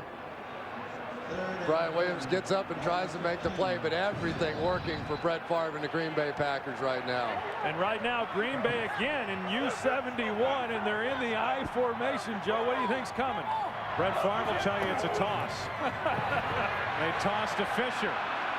Fisher is brought down short of first down yardage. Well, that's the first time that didn't go for about 15 to 30 yards. Maybe they're onto it. You can't fool those Minnesota Vikings, baby. It's going to be 4th down and less than a yard. Oh, heck yeah, why not go for it? They would slowed you down all day. I don't know. I think you got to be careful here. I mean, they've done nothing to show they can stop them. But if they do stop them, they allow Green Bay a little momentum and to get back into this game. On 4th and 1, they hand to the fullback, Lucci. It depends on the spot. It looked like Lucci got just enough for a first down, but we'll see where they place it. Is it going to be the right foot or the left foot of the line judge? Well, if it's this head linesman, he's got it right there on the line. Sometimes it matters which of the line judges they toss it to. One guy will mark it with one foot, and the other guy will mark it with another foot. I've always wondered, when there's a scrum at the bottom of the pile, how does the head linesman on the side, or the side judge, how do they really know where forward progress was stopped? I mean, it's basically wherever they want to spot it. I mean, there is no science as to how they mark it. They do just what we do every week. They just make it up. Then the key is to run in a straight line. Let's see if it's enough. It is not, and that's exactly, Troy, what you were talking about. The Vikings have to consider this an entry back into this game, at least momentum-wise, as the Green Bay Packers come up inches shy going for it on 4th down. And as bad as they played defensively on that possession, it's nothing worse now than just a punt. They get the ball inside the 20-yard line, and their offense is on the field. Well, we've officially had a challenge, and we have officially had dissension up here in the booth. I just totally disagree with this spot. I mean, they marked that ball literally now touching the 15-yard line, like it gained the length of the football. Let's take a look and see if Nick Lucci got farther than that. I'm not sure you're going to be able to see it from that angle, but the one from behind, I thought it was pretty evident that his knee is on the line, basically where they spotted the football. You can see the rookie Udeza trying to, number 95, trying to pull Lucci back. Well, and we have to point out, Joe, that the red line is not an official line for the first down. I mean, it's for TV purposes. But really, I mean, there's almost no way of saying that. I mean, his waist is where they spotted the ball. But if you're looking for irrefutable evidence to overturn the call, when you take the shot from the side, which is probably the most fair angle, the best way to look at how far Lucci went, in the middle of that pile Troy was talking about, how do you know where the ball is when the play is whistled and his forward progress is stopped? And we'll take one more look at it from a little higher up, but again from behind the line of scrimmage. I mean, just remember now, they have marked this ball where the football is touching the 15-yard line, and that looks to me like the ball went at least a half a yard, if not a full yard, beyond the 15-yard line. And I'll shut up now, and I won't say another word. Well, we'll get the call, and this is really could be a huge turnaround one way or the other. Vikings trying to hang in the game. Green Bay had challenged the ruling on the field concerning the spot relative to a first down. After reviewing the play, the ruling on the field stands. Ball is short of the first down. First down, Minnesota. I certainly think that in Ron Winter's defense, looking at it with the replay system, there wasn't enough evidence to overturn the call. But I think looking at it from a realistic standpoint from those replays, Chris, I think you make a good point. Well, it goes back to how do you know where the ball is? I mean, nobody's down in the pile at the point of contact to know where the play has stopped. It's an ongoing problem. And I agree with Ron Winter's call. You couldn't see the football, but I just thought it was a bad spot, and I still do. On first down, the pass incomplete, and Al Harris has had a terrific afternoon and evening as he's covering Marcus Robinson here incomplete. Yeah, but it goes back, Joe, to what I talked about earlier on the slant route. He gets inside position. He's got to flatten this thing out in order to create separation. And when you don't do that, the defender, a good corner, which Al Harris certainly is, you just make the quarterback have to put a perfect ball on you, and he got a hand and defensed it.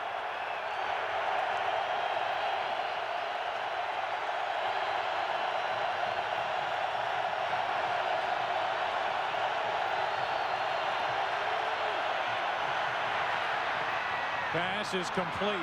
Burleson, he got 8. 3rd and 2 coming up. JB with a game break. Hey, Joe, two squads desperate for their second victory of the season. Carolina and San Francisco. 49er quarterback Tim Rattay looking, throws a pick to Mark Fields of Carolina. He takes it down to the 1. Running back Brandon Bennett finishes it off as he takes it in for the score, narrowing the gap. It is now 17-13. San Fran, 7 minutes left in the 3rd. Back to Joe Buck. Thank you, JB. 3rd and 2 here.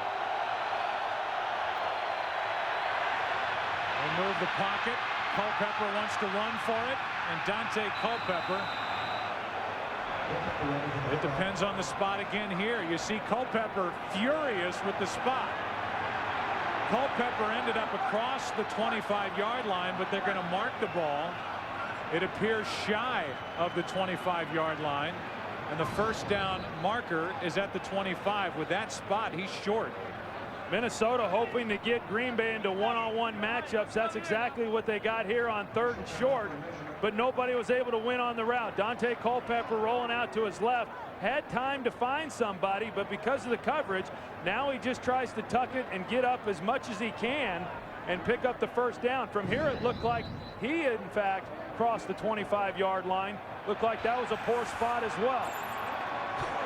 Culpepper immediately got up and was stomping his feet, upset with the spot, and every Green Bay Packer fan is thinking turnabout is fair play. Let's take a look at the end of this play and see if maybe the knee goes down right there.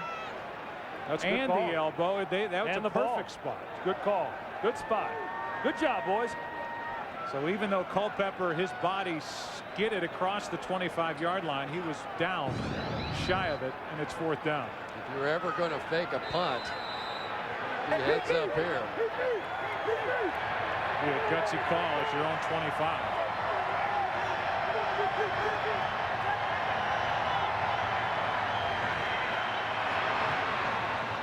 Bennett gets off another ugly punt, but it takes a good Minnesota bounce just inside the 40. Dante Culpepper thinking he had enough for the first down. This crew got it right, marked him shy.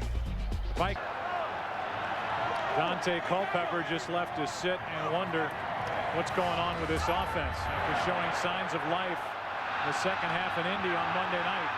A reverse to Donald Driver. He lost the football, and the Minnesota Vikings say they have it. No official word yet. Driver fumbled it. The Vikings say they have it, and they do.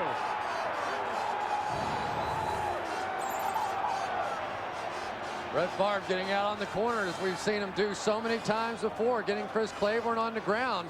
And really the Minnesota Vikings desperately needing some kind of a break to give them an opportunity, finally get one.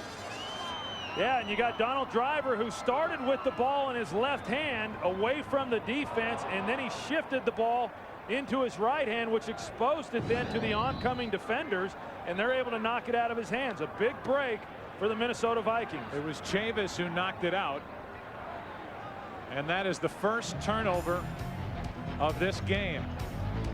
It's on the record of Donald Driver, and again the Vikings have life. The ball at their own 46, down 14. My name's Terrence. I'm what you call a loyal bud drinker, so you're probably wondering why I took a taste test. Well, the truth is, I didn't think anything would come of it until I said that Miller Genuine Draft had more flavor than Bud. Now, I know you're fresh.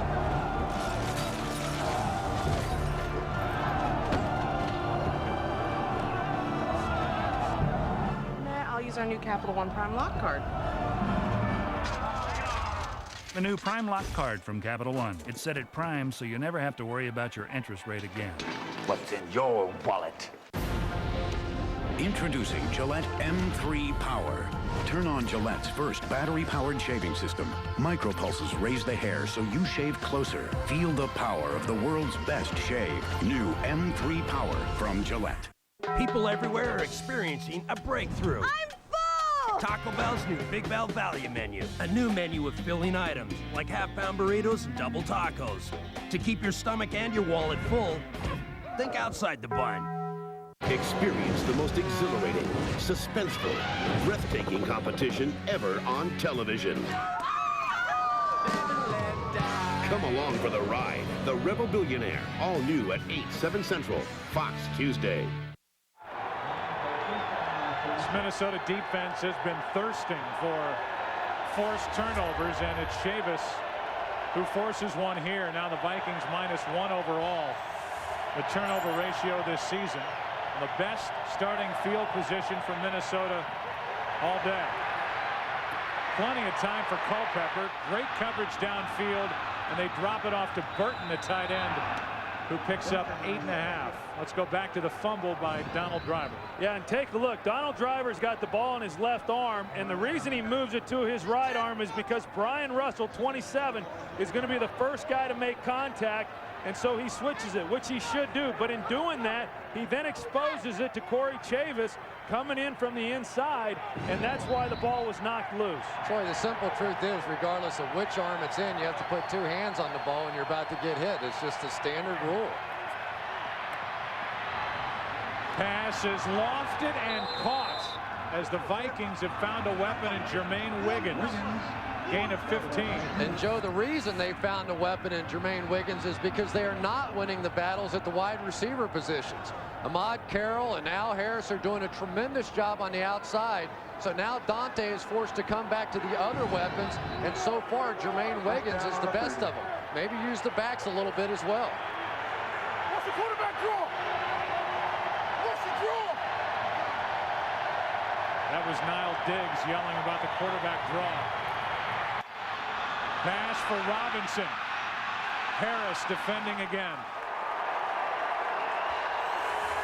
And it's not just that play. Al Harris deserves to be pumping it up. Al Harris is a little guy, about 185 pounds, and yet physically he has been taking on Marcus Robinson the entire day and winning that battle, being very physical at the line of scrimmage. We saw him do it in Philadelphia for a long time.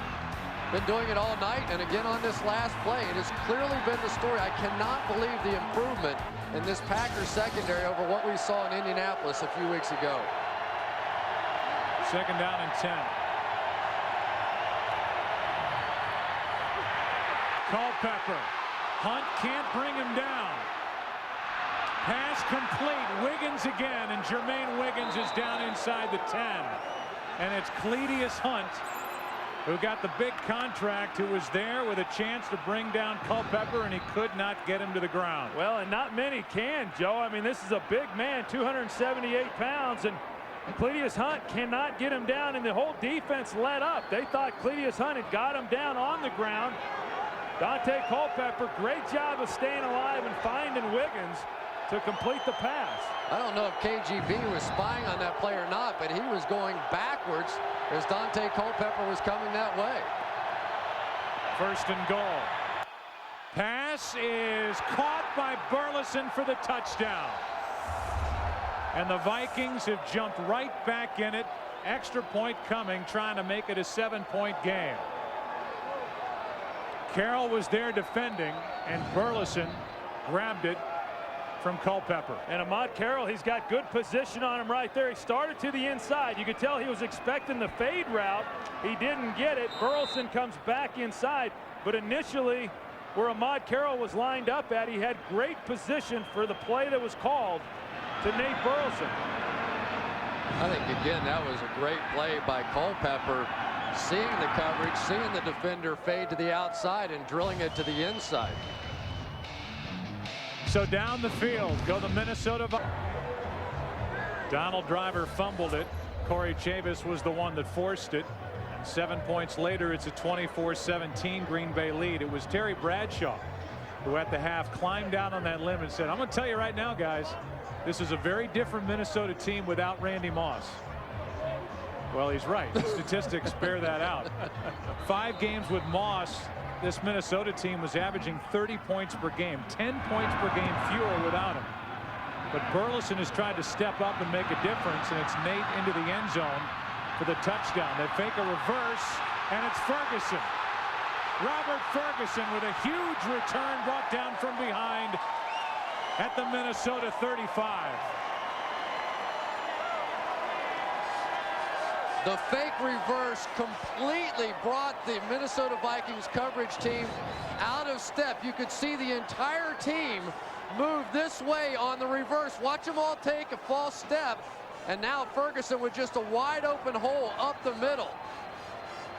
Brilliant job with special teams there. A no-risk play, faking the reverse. It was so obvious looking. You could just see them all take the false step. The Packers did a beautiful job of blocking it, creating another great opportunity. A toss to Green.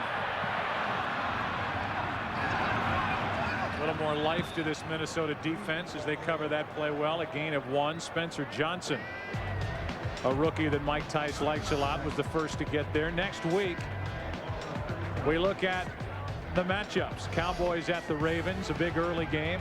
Falcons at the Giants. Falcons running away with the South. The Giants trying to hang in there in the East. And right now it's Arizona out in front of the Giants by 3 points out in the desert. Second down and 9. Amon Green. A little more room to run this time. Brought down inside the 31. A gain of 4.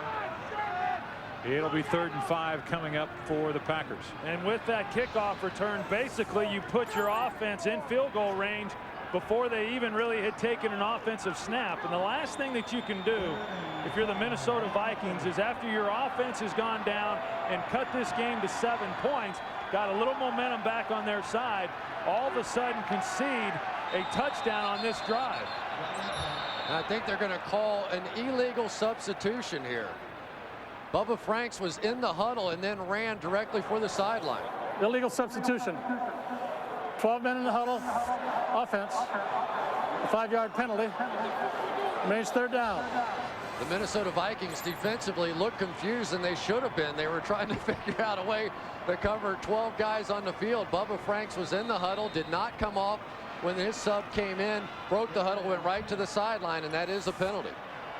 That 5-yard penalty means that if the Packers come up empty on this 3rd down play, it'll be about a 53-yard try from Longwell. Pass is complete. First down for Chapman. There aren't many better fastballs being thrown by quarterbacks around the NFL than the one that Brett Favre is still slinging at the age of 35. Well, the best thing that he did was he got it into Chapman's hands fast, and so he could make a move. But still, right here, Winfield, one of the best tacklers, if not the best tackler on this field, has got to be able to make that play. He just over pursues it. Chapman puts his foot in the ground and turns back inside, but you've got to be able to make that tackle in the open field. The one thing we've seen about this turf, when it starts getting a little colder and a little later in the year, especially at night, it gets a little slick. A toss with that U-71 package, and why they call it U-71 as they bring in an extra tackle that they line up as an eligible player. And there he is, Kevin Berry, and true to form, U71, the extra tackle along the offensive line, a toss, and this one is good for 2 yards to end the third quarter. And I think you got to look at, Joe, and what the Packers have done on third down in this game, keeping this drive alive here as well. We go to the fourth quarter in this battle here in Week 10 for the NFC North. Green Bay with the University of Wisconsin marching band has been entertaining since before this game. And it's been fun to watch them here at halftime and now entertaining at the start of the fourth quarter. Troy, there's nothing like a great marching band. Yeah, and boy, they're doing it with a lot of enthusiasm too, considering what happened yesterday against Michigan State. Tough loss for the Badgers. They got something written on there about Randy Moss. They're moving too fast for me to read that. Randy's laughing about it. Where are you at? There's obviously a lack of English majors in that trombone or tuba section. That's funny. The band wanted a piece of Randy Moss, but I guarantee the Packers did. Word, by the way, on Dante Culpepper, bothered by a left knee contusion. His return is probable. 2nd down and 8 here for Green Bay, leading by 7. And the pass incomplete. Speaking of the marching band, watch Chris Hovan before the start of this game. They got a little too close to old Chris over on the sideline. He caught one in the jaw by a trombone, didn't he? I don't know that he was actually physically touched. I just think they invaded Hovan's little personal space. Well, you haven't seen that kind of contact with the band since the Stanford play. And the band played on. Hovan pleading his case with the director. 3rd down and 8. Pass is high but caught by Walker. And Javon Walker fights his way for the first down. That's too good. That's too good. He wasn't going to get that no way, no how. They had tacklers all around him. They had him tied up. There's no way Javon Walker can make this play. He's about 4 yards short of the first down marker when he catches it. Has to go up, make a move. They're going to hit him. He's going to keep going. That's good. I'll tell you how good was the catch. I mean, Brett Favre puts everything he's got on this ball high. He catches it with his hands. Unbelievable catch just to put himself in position for the first down. Wow. 1st and goal. Good play brought down in the backfield by E.J. Henderson as Amon Green. And Green was able to get back to the line of scrimmage. We talked about how Javon Walker has grown up and really matured. We talked to him 2 years ago when he was a rookie.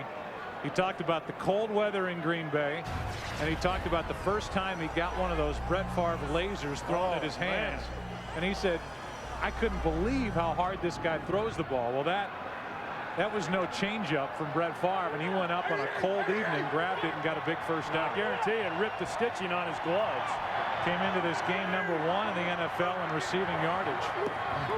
Favre keeps it, looking to drop it off to Henderson for the touchdown.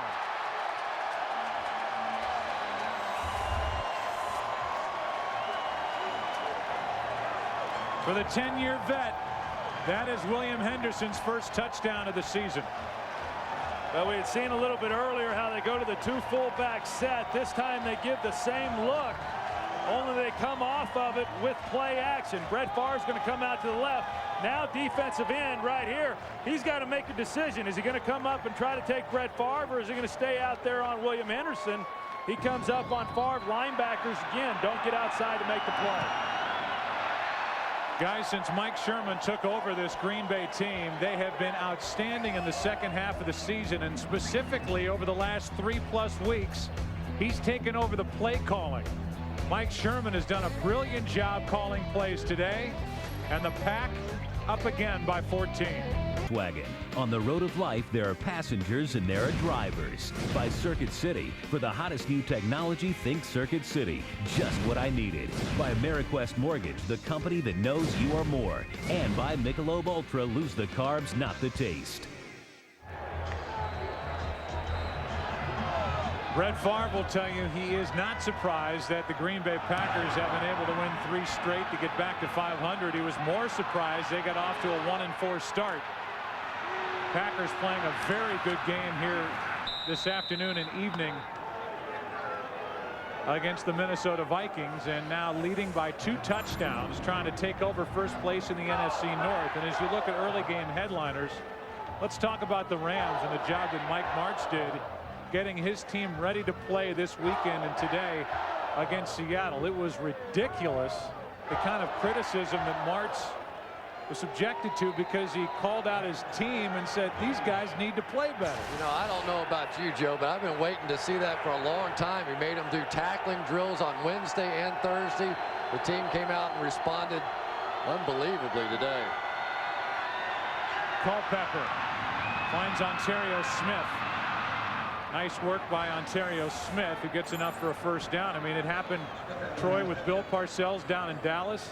You say your team's playing dumb, they're not playing smart football.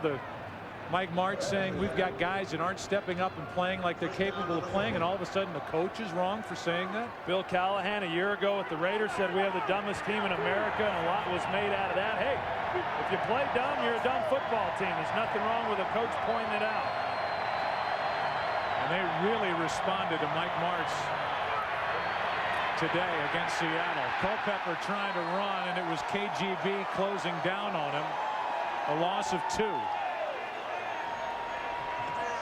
Well, we haven't seen much of KGB since the early going when they started trying to chip and help on him. And actually what we've seen is KGB working inside more than outside in this ball game. Still a very athletic guy, and that looked like that one. I don't know, Dante maybe just trying to jumpstart this team with a run the way he did a week ago. Yeah, Lewinsky actually doing a pretty good job on KGB there, but when Dante started scrambling up the middle, it allowed KGB to come off the block. 2nd down and 12. Culpepper is in trouble, and it's KGB again.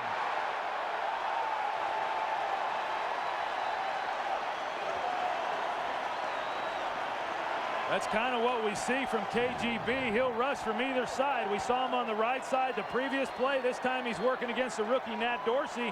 Just no match. And you see, in order to get him down, I mean, he's got to hog tie him to get him on the ground. It's just a great play by KGB working against the rookie there on that right side. It's one of the few times in this game that you'll see the quarterback's bigger than the defensive end trying to tackle him.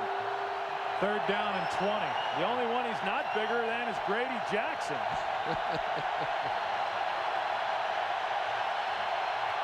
Whoops. Culpepper hoping that's against Green Bay, but he was trying to change the play with under 5 seconds left on the play clock. Crowd was loud, and there was movement along his line of scrimmage. Yeah, it looked like it was called on Grady Jackson. Grady Jackson said not only is he not false start. Offense number 65. 5-yard penalty. Remains 3rd down. They get Nat Dorsey.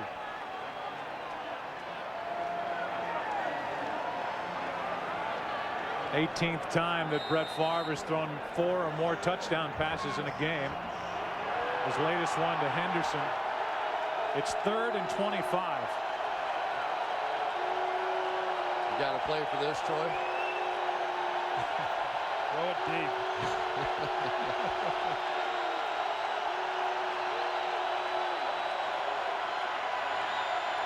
They do. Over the middle. Bobbled and dropped. Burleson. Well, they had a chance. The whole middle of the field, surprisingly, as it reminds you a little bit of 4th and 26. No, you can't do that. Last year. I mean, here they got to go this distance in order to pick up the first down, and the linebackers get no depth on their drop. Should have been a caught ball. Would have been a great catch, but if he does make the catch, it's a first down.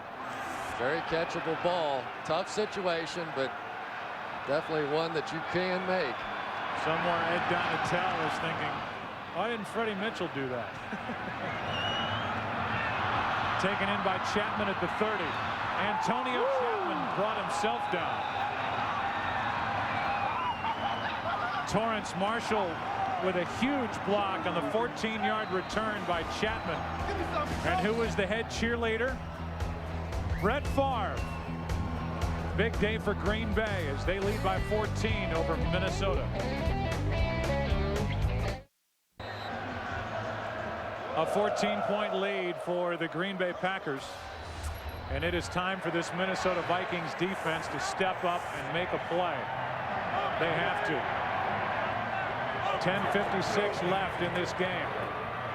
Amon Green tries the right side. Corey Chavis, the first one to stick his nose in there. A gain of 4. Here's a look at Torrance Marshall. He's going to come up on Colin Leffler and watch the hit that he puts on him. He never sees it. Wow.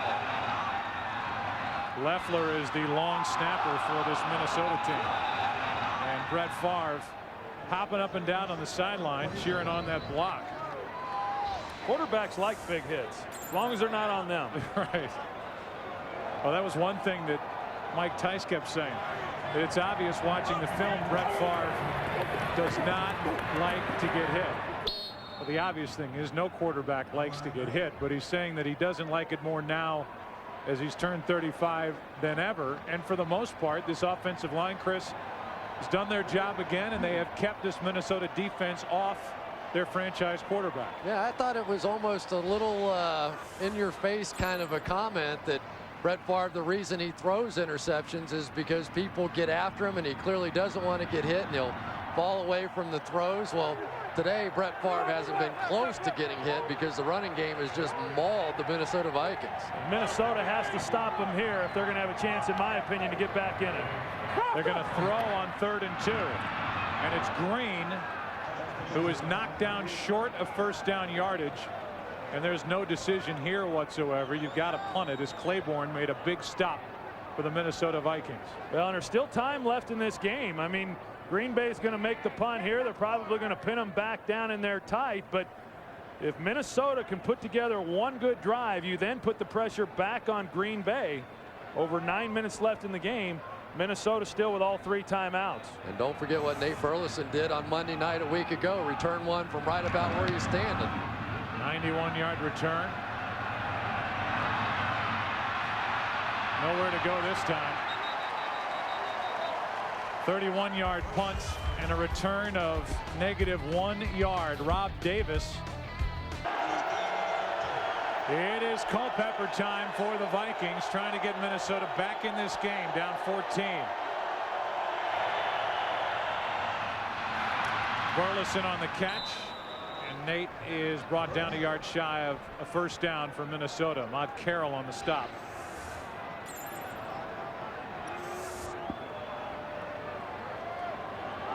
We want to welcome those of you who join us with 8.5 to go in this 4th quarter. 2nd down and 1 for Minnesota, trying to hang on to first place in the NFC North. Productive and impressive day for the Green Bay Packers so far as Culpepper fires over the middle. It's Burleson again for a first down. And it's been a 4-touchdown throw day for Brett Favre to put up the 31 points. You know, I know they have the big lead, and the Packers now sort of falling back in a semi-prevent cover 2 soft kind of defense, but that's not what got them here. They've been playing well, getting up on these receivers and bringing pressure. On first down, Culpepper, that's tipped and incomplete. Robinson was wide open, but Al Harris got up and got a hand on it. Niall Diggs this time is going to get some serious contact working against Nate Burleson. You want to come out for 5 yards and the 5-yard chuck rule? Well, there's a big chuck right there. It's been that sort of physical day all day today for the Packers defense as they've been beating up on these wide receivers. 2nd down and 10.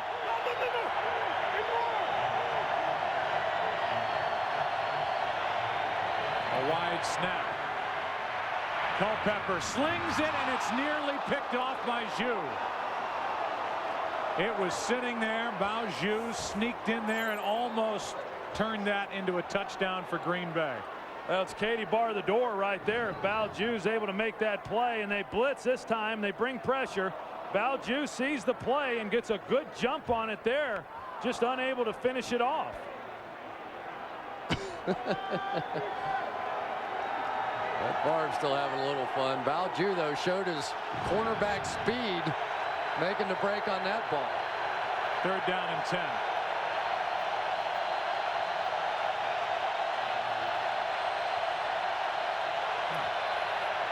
That's going to be a false start, I believe, on Culpepper. It looked like Minnesota had movement before the snap. False start. Number 11. Moving backwards prior to the snap. 5-yard penalty.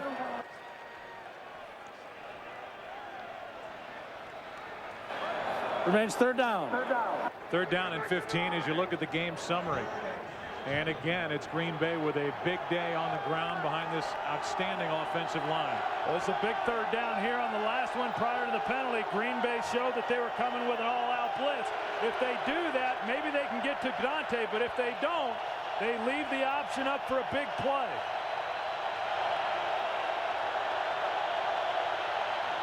Coming on the blitz again. Culpepper hangs in, and there's Burleson. The offensive line and the help picked it up for Minnesota, and Culpepper hit Burleson in stride for 24 yards. And this is where they've been vulnerable. They bring the corner blitz off the edge in the middle of the field. Look at it in there, how much room there is in the middle. They try to drop Cullen Jenkins underneath, and he can't get far enough down the field to get underneath that pass. Big 1st down conversion.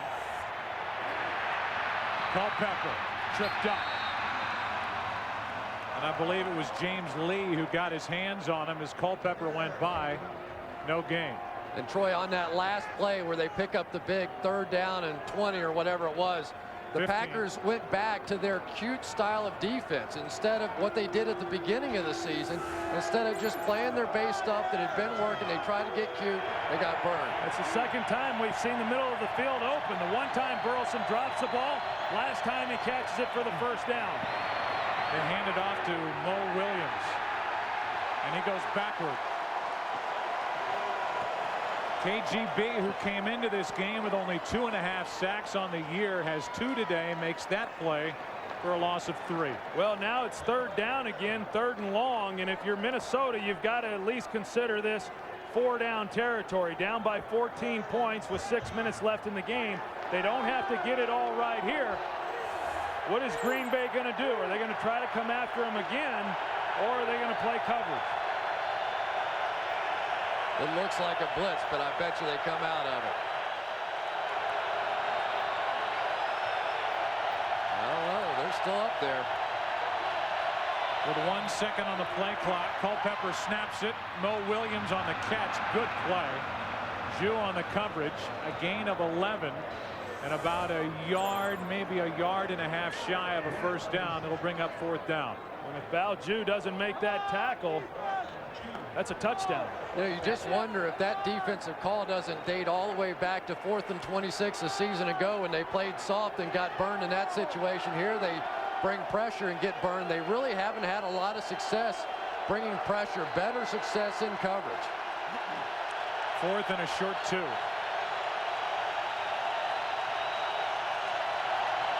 Watch quarterback draw.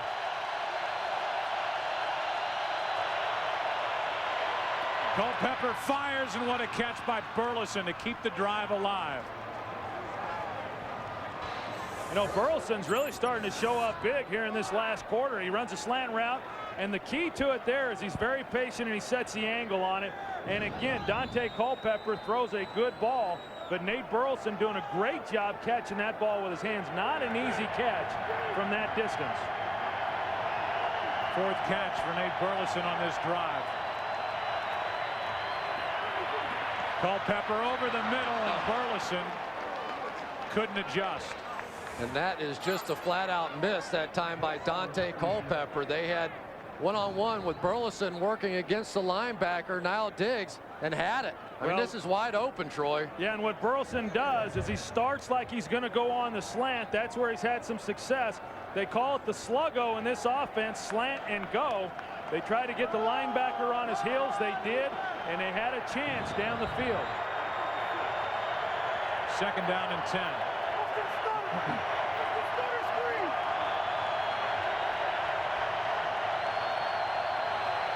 Another blitz, and Culpepper's in trouble. Buys time and fires. It's incomplete. Burleson, the intended receiver, and Ahmad Carroll, the rookie, was there to cover it. Ahmad Carroll that time attacked the wide receiver and got burnt off the line of scrimmage. And really, if Dante Culpepper had time right away, there was a great opportunity for him to hit Burleson, I believe it was, across the field.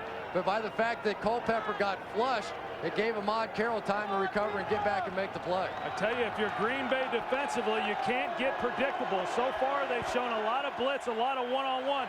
Makes it easy to call plays for Scott Linehan up in the box. Showing it again, and they're coming. Culpepper fires, and wide open for another 1st down is Robinson. And that's what happens is if you're going to start showing blitz a lot, now you go to max protect. You keep guys in. We see Jermaine Wiggins. We see Mo Williams watching for the blitz. They stay in and block. And now you've got one-on-one outside with Marcus Robinson. And Al Harris just giving him a 10-yard cushion. And Al Harris does not play off inside man coverage very well. What Al Harris does really well is get in your face, get the contact. He's been tearing up Marcus Robinson all day with that technique. That time he plays off and gets burned. Well, and he's off again here. Diggs with pressure. Culpepper gets around him and fires. The pass complete. Another 1st down to Burleson. You know, and let's not forget, Minnesota still has all 3 timeouts. So the key for them is just getting a touchdown on this drive. If they come away with a touchdown, now they put all the pressure back on Green Bay offensively because they've got time to stop the clock. And, you know, that's really not on the defensive backs of the Packers. Culpepper is making all these plays, buying time and moving around in the pocket, and that allows them to get open. Culpepper flips it up, and Robinson doesn't have a chance to get up and get it. You know, the one guy that you might look for is Burleson, who's been so busy on this drive as you look at the previous play, and Culpepper getting away from Niall Diggs for the completion. Joe, the other thing it does is it creates strange throwing lanes for the defensive back. They don't know where the ball is coming from, and all of a sudden now he's out to the right flank, buying time, creating opportunities, and really helped his own wide receivers. Burleson, by the way, has a great vertical leap. This ball is snapped from the 5 on 2nd down. Quick throw. Wiggins goes down. And a good tackle by Mark Roman to save the touchdown. That'll bring up 3rd down. And they're still not going to use a timeout here. They don't have to. Yeah, because Niall Diggs is down. So by not being able to get up, Niall Diggs stops the clock, in essence, for Minnesota as they're faced with 3rd and goal. Yeah, and I like what Minnesota was doing. They were going to go right to the line of scrimmage and make the call from the line, preserving all 3 timeouts, knowing those are going to be vital, provided they get in the end zone here for 15-point Green Bay lead, 3rd down and goal for Minnesota. Always have to watch a quarterback draw right here.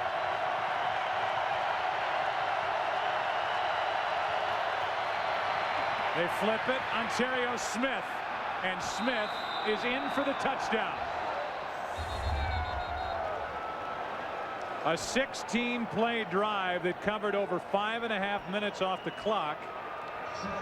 Nate Burleson with 5 catches for 61 yards on the drive, and on that little flip to Ontario Smith, now the Vikings can make it a 7-point game. Yeah, nice job. They run the shovel pass again, and they get it into the end zone, and it makes you, Joe, go back to the chance that Bao Ju had on the interception. If he caught that ball, he takes it in for a touchdown. The game's over at that point. Instead, Minnesota maintains possession. goes right down the field, and what a job Dante Culpepper did. 85 yards down the field for the touchdown. And Chris, I know you want to go back even further than that, and that is going for it on 4th down on the part of the Green Bay Packers. When we talk so much about where the ball was spotted, they came up short.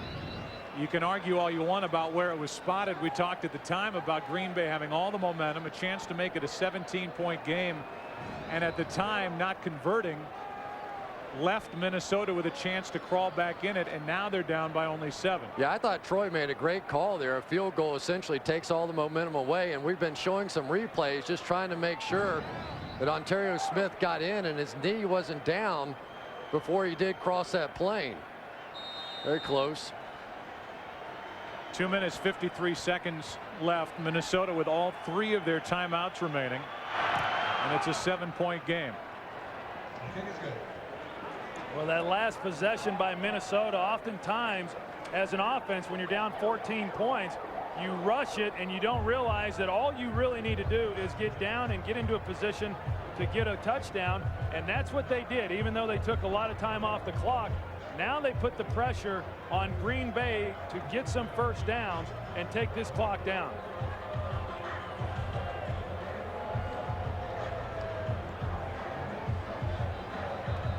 We want to welcome a new audience. 2 minutes 53 seconds remaining here at Lambeau Field. Green Bay has been dominant throughout the day, but all of a sudden it's a 7-point Packer lead. Green Bay about to get the ball back. We look back. A 50-yard touchdown pass from Brett Favre to Javon Walker started the scoring. Then there was a flip to Bubba Franks. Dante Culpepper hit Nate Burleson for a score. And then William Henderson, been playing in the league for 10 years, gets his first touchdown of the season. Ontario Smith just pushed it across in a shovel pass, and it's a 31-24 Green Bay lead, with Minnesota about to kick it back to the Packers. Well, and now the fact that Minnesota has all 3 of their timeouts, that's huge, and that's why you want to preserve those timeouts, because if they didn't have those timeouts left at 2 minutes and 53 seconds left in the game, you would be considering an onside kick in this situation. Now the Vikings have the ability to kick it deep and use their timeouts to stop the clock. It's Jose Cortez to kick it away from Minnesota. Chapman waiting for it, taking it at the 15. And he hops out of bounds near the 30. He doesn't have much leg, does he? Not at all. And that's why he was brought in here. That's why he was a truck driver. Well, that's right, FedEx. Right, there you go. There are the games next week. Cowboys, Ravens, Lions, Vikings. Lions lost today. Falcons at the Giants late. Redskins and Eagles, and now they've marked it at the 30, and that's where Green Bay will start with it. And if ever you need a good offensive line, Green Bay will go to the line with one of the best in the NFL. Well, and I was thinking just the opposite side. If you ever needed a defensive play out of the Minnesota Vikings, this is it. They stopped the Packers earlier in this quarter. Can they do it again? They need a 3 and out. They need a play right now.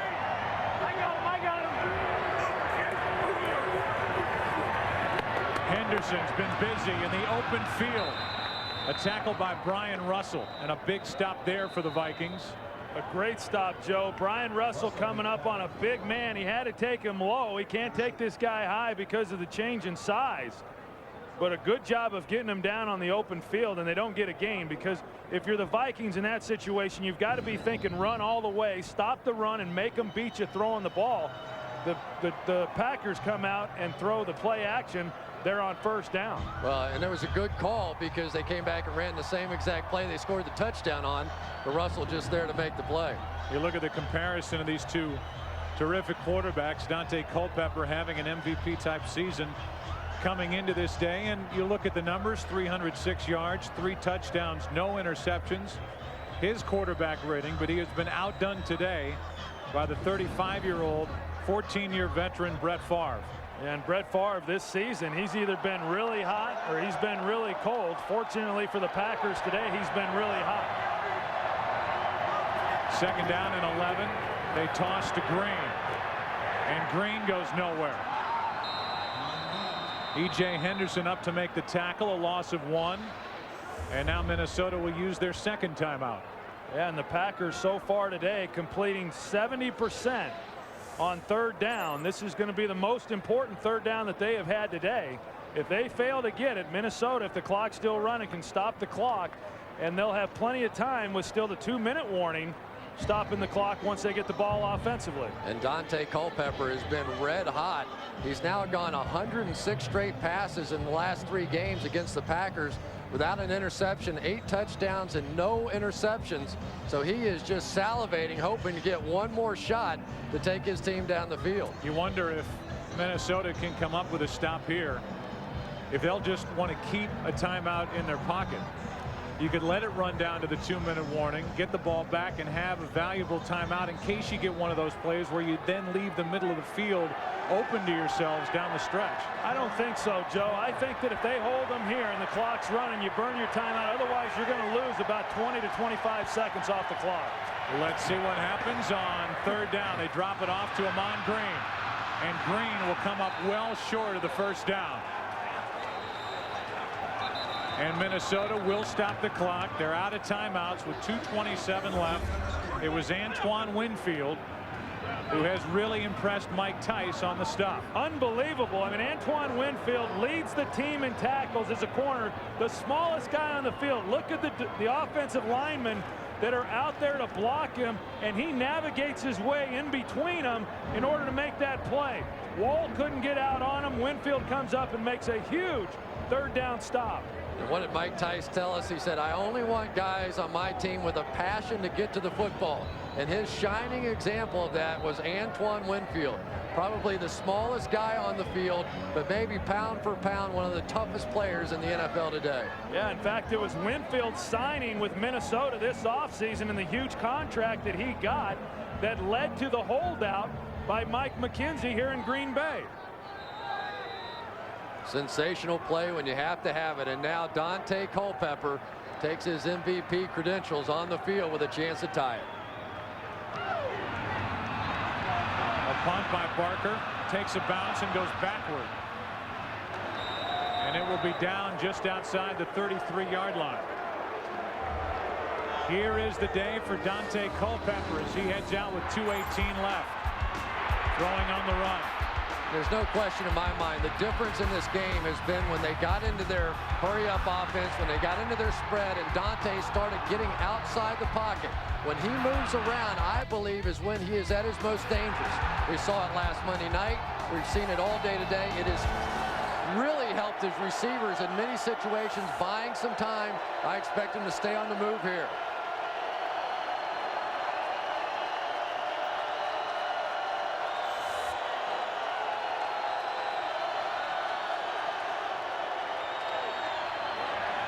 Penalty flags at the snap, and it's a false start against Minnesota. False start. Offense number 16. 5-yard penalty.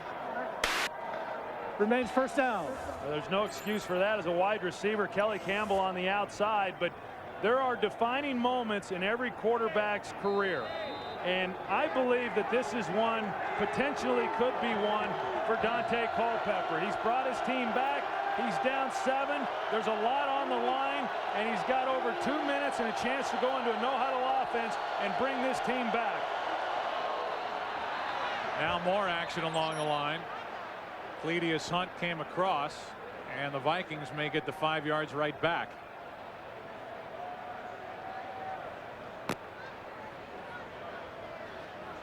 If no one moved, I'm surprised they didn't let the Vikings go ahead and run that play if no one moved on the offensive side. Encroachment. Defense number 97. 5-yard penalty. Remains first down. I guess maybe he made contact on the play. But that would have been a great opportunity if he had not to run a free play.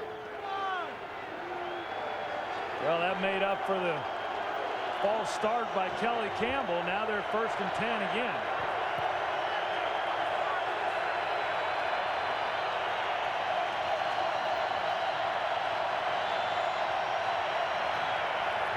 First down, Culpepper gonna run.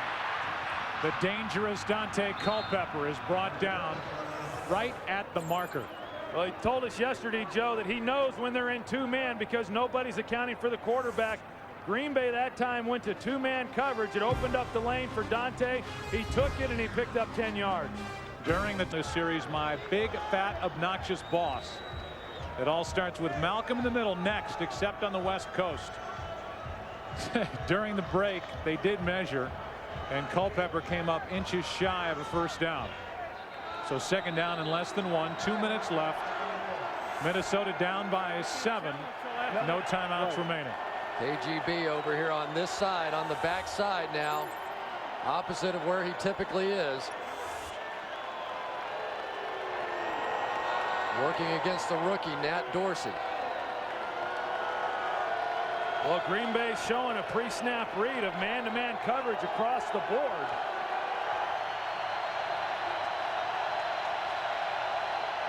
Showing blitz, and they come.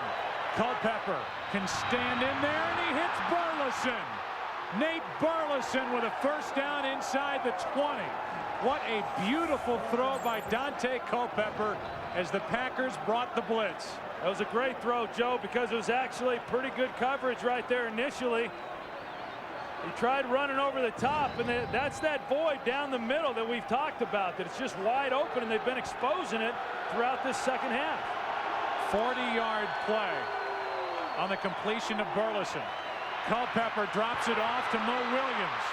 Williams looking for the end zone, and he's in for the touchdown.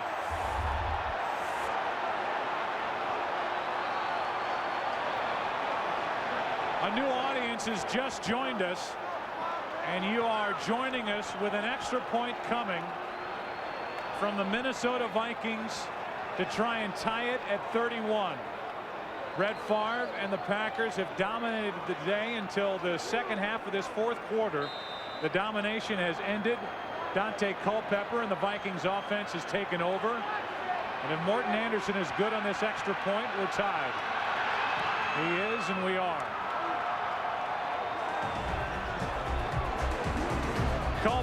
Nate Burleson on your left, a big reason why the Vikings have been able to climb back into a tie with the Green Bay Packers. 11 catches, 141 yards, a touchdown.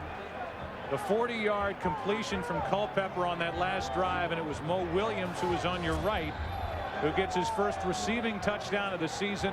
It's 31-31, and now it's Brett Favre's turn. And as I mentioned, going to break, 2 timeouts left for Green Bay.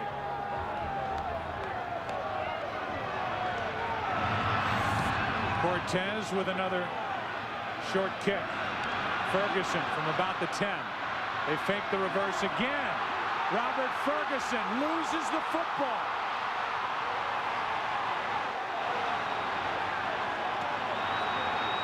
Winfield knocked it out, and we'll see who comes away with it.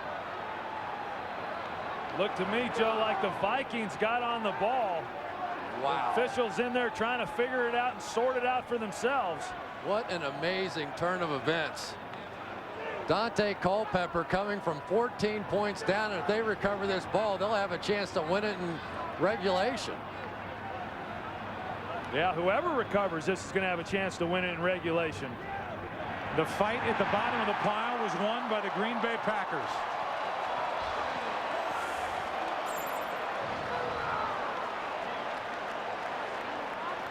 Ferguson with his second big kickoff return of the day. This time he loses it. And then the fight for the football was on. And who was it that came up with knocking it out of his hand? Antoine Winfield. It looked like Derek Ross had it for a moment. It doesn't matter who gets it first. It's a matter of who gets it last. And now the Vikings, Chris, are complaining because they actually came off the pile with the football, and the officials are again, after initially signaling it belongs to Green Bay, are back together talking. Well, and they cannot review possession. I mean, it's an unchallengeable call. Not that they would be able to determine anything from that. Green Bay has recovered the fumble. However, because the fumble occurred with less than 2 minutes and it was fumbled forward, the player who dropped the ball did not recover it. The ball belongs to Green Bay at the spot of the fumble. So even though Larry Ned came out of that scrum with a football. They'll give it to the Green Bay Packers back at the spot since we're inside of 2 minutes. At the spot where Ferguson lost it. It's still great field position. The ball at their own 46. Green Bay 2 timeouts remaining with a chance to go down and win it. And I still don't know how Derek Ross lost this football. It looked like he had it. Somebody just wrestled it underneath that pile. Ben Steele, a backup tight end, was first in there for Green Bay. And again, it was Larry Ned who got out of that pile up with a football. Favre going for it all for Walker. Walker got his feet tangled with Brian Williams, and then for a moment the ball was up for grabs. And that is not a foul. That is not a foul. Anytime they're running stride for stride down the field and the feet get tangled together, it is not a foul. But it was a huge opportunity for the Minnesota Vikings. If they could execute the tip drill there and Brian Russell could come up with it, they would have gotten this ball back. Yeah, and if Brett Favre had been able to get the ball over the right shoulder towards the sideline, Javon Walker had him beat. 1:05 remaining. Second down and 10.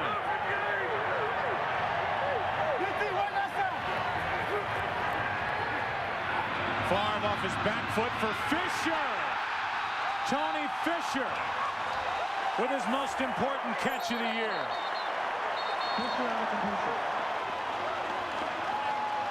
The clock continues to run with the ball placed just inside the 30. And Green Bay has 2 timeouts left. I don't think Corey Chavis can believe it. He was right there.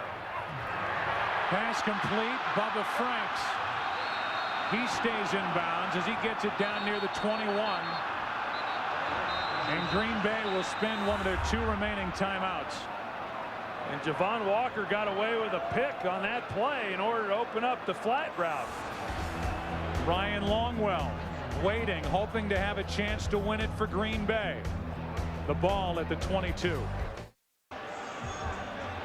It's second down and 3 for Green Bay. This would be roughly a 39-40 yard try from this point for Longwell, well within his range. Second down and 3. It's Fisher. And Fisher gets it down inside the 15, rather Amon Green. And Green gets it to the 15-yard line, gets a first down, and now with the clock continuing to wind down, Favre will let it get to 3 seconds. 3 seconds remaining, and Green Bay spends their final timeout. And Amon Green just flat ran over somebody there at the end of that play in order to pick up a few more yards to get closer for this field goal attempt. And Green Bay electing to run it down to 3 seconds and not worry whether or not the snap's a good snap or a bad snap. Get the ball on the ground, kick it through the uprights, and let's go home. Yeah, I was a little surprised even if they'd have done it at 5 seconds, that would be the last play of the game. But this is the big play of the game now. Tony Fisher going up and making a catch, getting the feet down. A fantastic play and a great throw by Brett Favre. So many great performances in this game. Dante Culpepper, the job that he did in the second half. Nate Burleson, and of course this Green Bay Packer offense. A 33-yard attempt to try and win it for the Packers. The top spot in the NFC North at the moment, riding on this kick. And the Packers are in first place.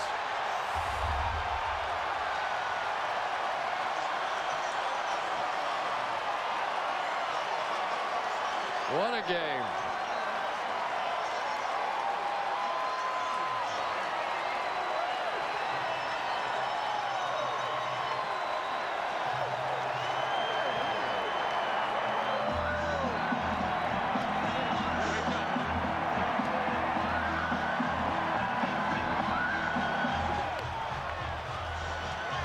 A 4-game winning streak now for the Green Bay Packers. A 3-game losing streak for the Minnesota Vikings.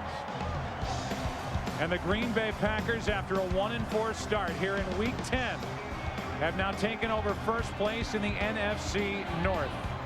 We'll come back and wrap it up at Lambeau Field right after this.